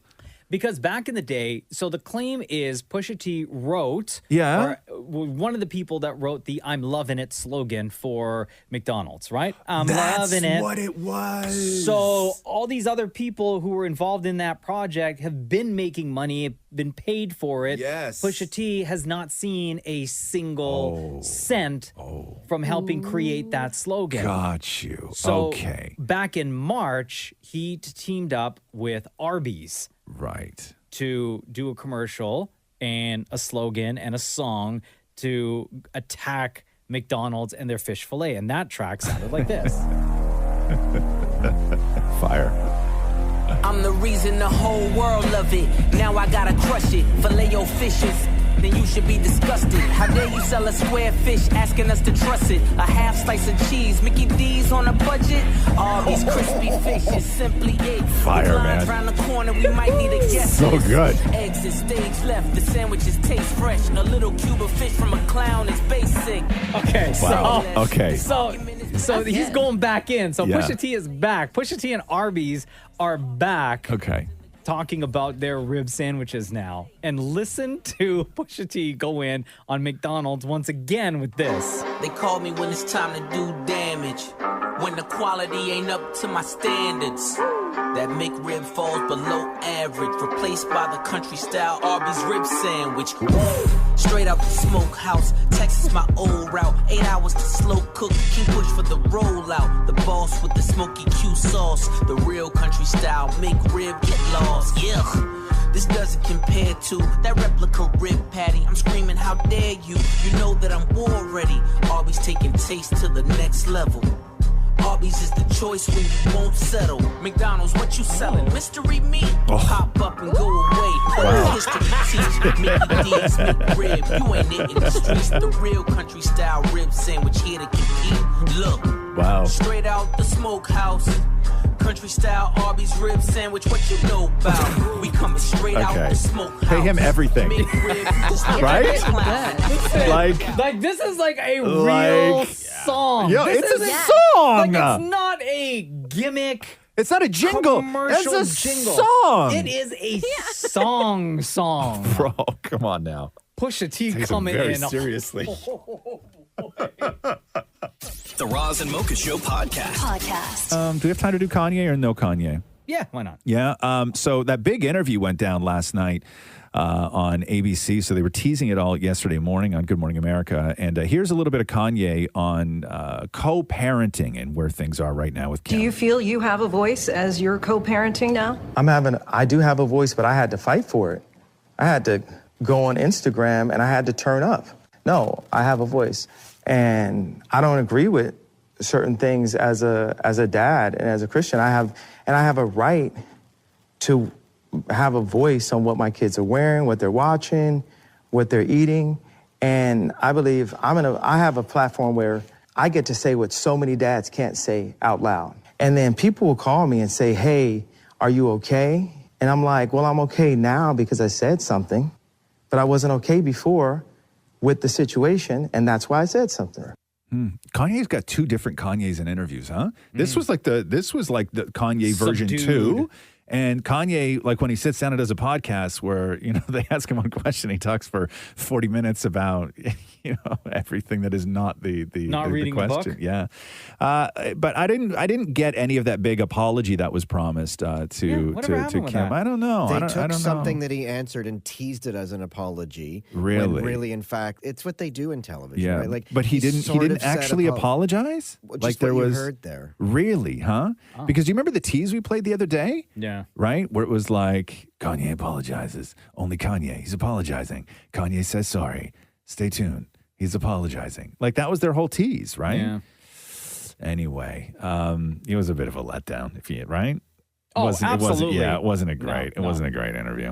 The Roz and Mocha Show Podcast. Kanye, so his Insta is blank, but like he just loads up his stories all the time. And right after he did that interview, which seemed like a very sort of open and honest interview that he did with ABC and Good Morning America last week. I don't know if you saw his Insta, but he simply wrote, "London, I know how you feel. I lost my queen too." What? It's not the same thing, bro. He wrote, "London, I know how you feel. I lost my queen too." Okay. He also posted, I'm looking on his stories right now, war is a full contact sport. Yeah. What else? So anyway, he's back. He's got a picture of Woody Harrelson on there. Yeah. Bunch of his ugly ass clothes. What is it, Maury? Oh. What? I was just going to say, he's talking obviously about Kim. Obviously about Kim. Yes. The Roz and Mocha Show podcast. The Canadian Songwriters Hall of Fame was this weekend. Alanis Morissette. God, every time Alanis Morissette, because remember there was that documentary a little while ago that came out, and then you just start talking about Jagged Little Pill, and everybody's like, oh my God, and you just remember like how great of an album that was. So the format was they bring in other singers to sort of sing their big songs. Is that the deal, More? Yeah, it was so cool. They had Jessie Reyes, they had Alessia Cara, like all these cool people singing her songs from Jagged Little Pill. So here's Alessia Cara doing a little bit of Alanis. I'm high, but I'm grounded. I'm sane, but I'm overwhelmed. I'm lost, but I'm hopeful, baby. this is really good. Right? Yeah. Is that everything's gonna be fine, fine, fine? Everybody. Cause I've got one hand in my pocket and the other one is giving a high five. Wow. That's great. Alessia Cara, big up. Is there anything that sucks the wind out of you more when somebody goes, everybody, and then they're the only one that sings? Good job, Moore. Love that. David Morey on the red carpet with the legendary songwriter Alanis Morissette. Being inducted into the Songwriters Hall of Fame, you know, you've had many accolades in your career. What does this mean to you? This is actually a moment of my being beautifully, kindly forced to receive, because I have a tendency to write and create and then run to the next thing and not even notice where I came from. So this is a marking, and it's like someone grabbing my shoulders lovingly and saying, please take this in. So Jagged Little Pill defined my life. That entire record was everything to me. Could you listen to your record the same way I do? Do you get how big that was? I do listen to my own songs, and I do find that sometimes 10 years later there's a message in it for me, as though I'm just the listener. So thank God for that. It really does speak to the fact that the writing process is very stream of consciousness, and I don't even remember writing the song. So later when I hear it, I can hear it with objectivity. How does it feel to have the other people performing your songs, the Alessia Cara's, you know, the Jessie Reyes performing your music? It's very heady and adorable and very generous, and there's a lot of love and heart in this room tonight, so I'm very touched. So thank you so much. I just want to say thank you for Jagged Little Pill. That record was my life. To personally thank you means everything to me. I'm so happy. Thank you. Who else have you said that to, Maury? Who else made a record that defined your life? Madonna. Madonna, yeah. Every artist that you've ever talked to. But come on, Jagged Little Pill was. It was. Huge. I agree with you. That record was enormous. The Roz and Mocha Show podcast. Mocha, I got in music news. Can you please? I just want to gauge the faces of everybody on the show here. Can you play the song that I loaded up? All right, I knew it. I made the right choice. If you can believe, I love this song. How old were you when Barbie Girl came out?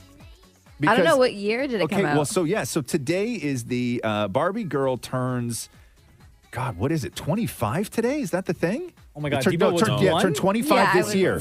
Barbie Girl is 25 this year. Debo was 1. Or like 2. Came in 97. Did you say I was early 2? No. Oh, I'm like, nobody. I was like, I was in my early 2s. I was in my early 2s. Terrible 2s. Yeah, I think I was in my early 2s. Oh, actually, I was in my late 1s. Oh, yes. Jesus. Okay, Late 1s. It was released April of 97. 97, Jesus. Okay, so the big question was will Barbie Girl, the song by Aqua, be in the new live-action Barbie movie? Oh. And it has been revealed in an interview with Variety. Aqua lead singer Lean Nystrom said they will not be using Barbie Girl in the Barbie movie, saying that it would, quote, be cheese on cheese. I totally understand why they didn't use it, but it's going to bring us a lot of attention no matter what. So they will not be using Barbie Girl in the new Barbie movie with Margot Robbie and Ryan Gosling. Terrible decision. You think so, Shem? The whole movie's cheese. Yeah, I know. I think this song should be in the movie. In Aqua's defense, why would you put in something that everyone's expecting? Sure, but I just I don't think Aqua didn't allow it. I don't think the people making Barbie. That's what I mean. Didn't want They're not going to put that in because everyone's going to expect it. Yeah, because they go on to say we should say that we turned it down. Ryan Gosling is just not good enough. But yes, Barbie Girl turned 25 this year. Will not be in the Barbie movie. This track, even just playing right now, brings Deepa back to her late 1s, early 2s. Exactly. Aqua's huge on TikTok, by the way, the band. Really? They do videos where they sing a line and then allow you to stitch it where you could sing with them. Oh, wow. And they have a lot of followers. Really, huh? Yeah. God, do they have another song, Aqua, or is it just Barbie Girl? Dr. Jones is another one. Yeah, Dr. Jones? Yeah, I had never heard such a song. Dr. Jones, calling Dr. Jones, Dr. Jones, Dr. Jones, wake up now, wake up now. Oh, wow. Nope. Remember that song, Diva? That came Nope. out a little No. later. You were Yeah. probably in your early threes when it dropped. The Roz and Mocha Show podcast.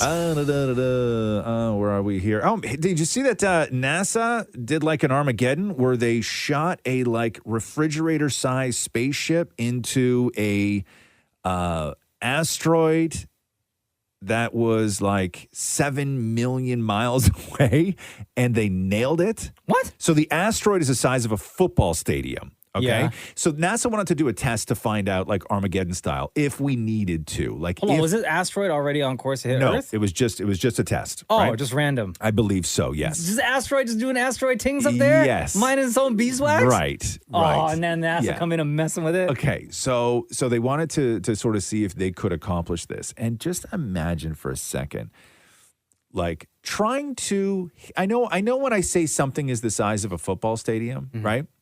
And you have to hit that with something the size of a refrigerator. But you have to hit something the size of a football stadium with something the size of a refrigerator 7 million miles away in an area that is infinite. Right? You have to be precise. Like there's like infinite. Okay, Yeah. so here are the crew at the moment of impact. Looks to me like we're headed straight in. Oh my goodness. 8, Yeah. 7, Oh, 6, wow. 5, 4, 3, 2, 1. Oh, wow. We're getting visual confirmation. All right. And we have impact. Okay, but Right. hold on. What happened to the asteroid, though? Well, Did just it like break broke into up. pieces? Yeah, I'm sure. Yeah. Really? Yeah, I don't no know what happens. sound. I know. Well, there would be no sound, right? Space. Even if there's microphones up there, there wouldn't be any sound Why not? because there's no sound. There's no sound in No, but space. there's microphones. Doesn't matter. Yeah, but there's no sound. There's zero sound in space. Where does it go? It doesn't exist. Just like gravity. It's So not like we there. have something on Earth that people up in space don't have. Hang on a second, okay? Yeah, it's because we have ears. But you have ears when you go there. You don't leave your ears at coat check. Yes, you do. Okay, stop fooling. Take them off. Up there. No, there's not actually. The Roz and Mocha Show podcast. It was only a matter of time before people started coming out and questioning why Brendan Fraser. So everybody's so happy for Brendan Fraser in the return, his big return. He got that huge standing ovation in Venice for his movie The Whale. But in the film, Brendan Fraser plays a morbidly obese father trying to reconnect with his, I guess, estranged daughter. And he wears a fat suit. And so you knew that this was going to be a problem, but it's a conflicting problem because people do love Brendan Fraser. So Daniel Franzese, who was Damien on Mean Girls. Do you remember him on Mean Girls? He's the guy, the wear pink guy. Yes. He says this: to finally have a chance to be in a prestigious film that might be award nominated, where stories about people who look like us are being told, that's the dream. So when they go time and time again and cast someone like Brendan Fraser, me and other big queer guys, we're like, wait, what the? We can't take it. And he goes on to say, I love Brendan Fraser. I'm very conflicted seeing him get up and modest, seeing him get so modest in Venice and have that moment. I was very happy for him. He's a lovely man and he's great, but why? Why go up there and wear a fat suit and play a 400-pound queer man? And the Did this guy, was he the one, he was like the gay best friend of Yes. that emo girl? Yes. That they became friends Correct. with Lindsay Lohan? Yes. So did this guy then, did he try out or audition for the part? No, because here's the problem is this, right? Is that when you go looking for somebody who is 400 pounds, Mhm. right? I'm sure you could find somebody, but you also have to sell a movie. Yeah. Right? So oftentimes when you go looking for somebody who isn't readily available as somebody who has the acting chops and everything else, like it's a very sort of narrow Sure. focus. But you also have to find somebody who's going to sell a movie. And the other thing you can't do is you can't ask a actor like Brendan Fraser to sort of do it naturally. You can't go to Brendan Fraser and say, hey, listen, we got this part, but we need you to gain, 360 pounds for it, right? Because that's unsafe too. So it's everybody's conflicted with this kind of stuff, right? Like I understand the idea of seeing somebody in a fat suit and how that must make you feel, especially if you're an actor. But it's like with other genres where they need a specific person to play a specific role. Oftentimes, when Scarlett Johansson was cast to play that trans role in a film, and she came out and said something about it and how, it's acting is acting. I should be able to play a tree. And she wound up backing out of the movie, right? Because people were like, well, trans actors should play that. Well, they canceled the whole movie. Because they no longer had Scarlett Johansson attached to it. Because she was the big name. Because she was the big name. There's no movie. So that's the sort of contradiction with Hollywood, right? Is they still have to have a name that you can market and sell a movie. So I feel for him. I feel for Daniel, right? I didn't know if he was like one of the people that auditioned and maybe he didn't get the part and he was now voicing his. I don't think Daniel Frenzies from Mean Girls is auditioning for the same roles as Brendan Fraser is. Right. I don't think that they're It was the same argument all the time with, like Jeffrey Tambor in Transparent. Like, he's not trans. But that was fine at the beginning, though. They gave him every award on the planet at the beginning when he did that movie. And it was when he did that show. And it was only during the show that it became a problem. Like, if you remember, he was like... He was celebrated. He was one of the biggest allies on earth when he started doing that show. And then if you remember, it turned, right? Like, it turned on him. And it was weird to watch because the show was still on the air, right? And then it's the same thing I talked about on the Bros Red Carpet to everybody there going, does this now change gay people playing gay roles? Because usually it's straight people playing gay roles. Right, yeah. It's the ongoing thing. Yeah, or gay people who aren't out playing straight roles, right? Or that. Because that's like, it's, but yeah, no, I feel for him, but it's a tough call, man. Thanks for listening to the Roz and Mocha Show podcast. Catch the guys live Weekday mornings from 6 to 10 on Kiss 92.5. Kiss925.com. Or download the Kiss 92.5 app.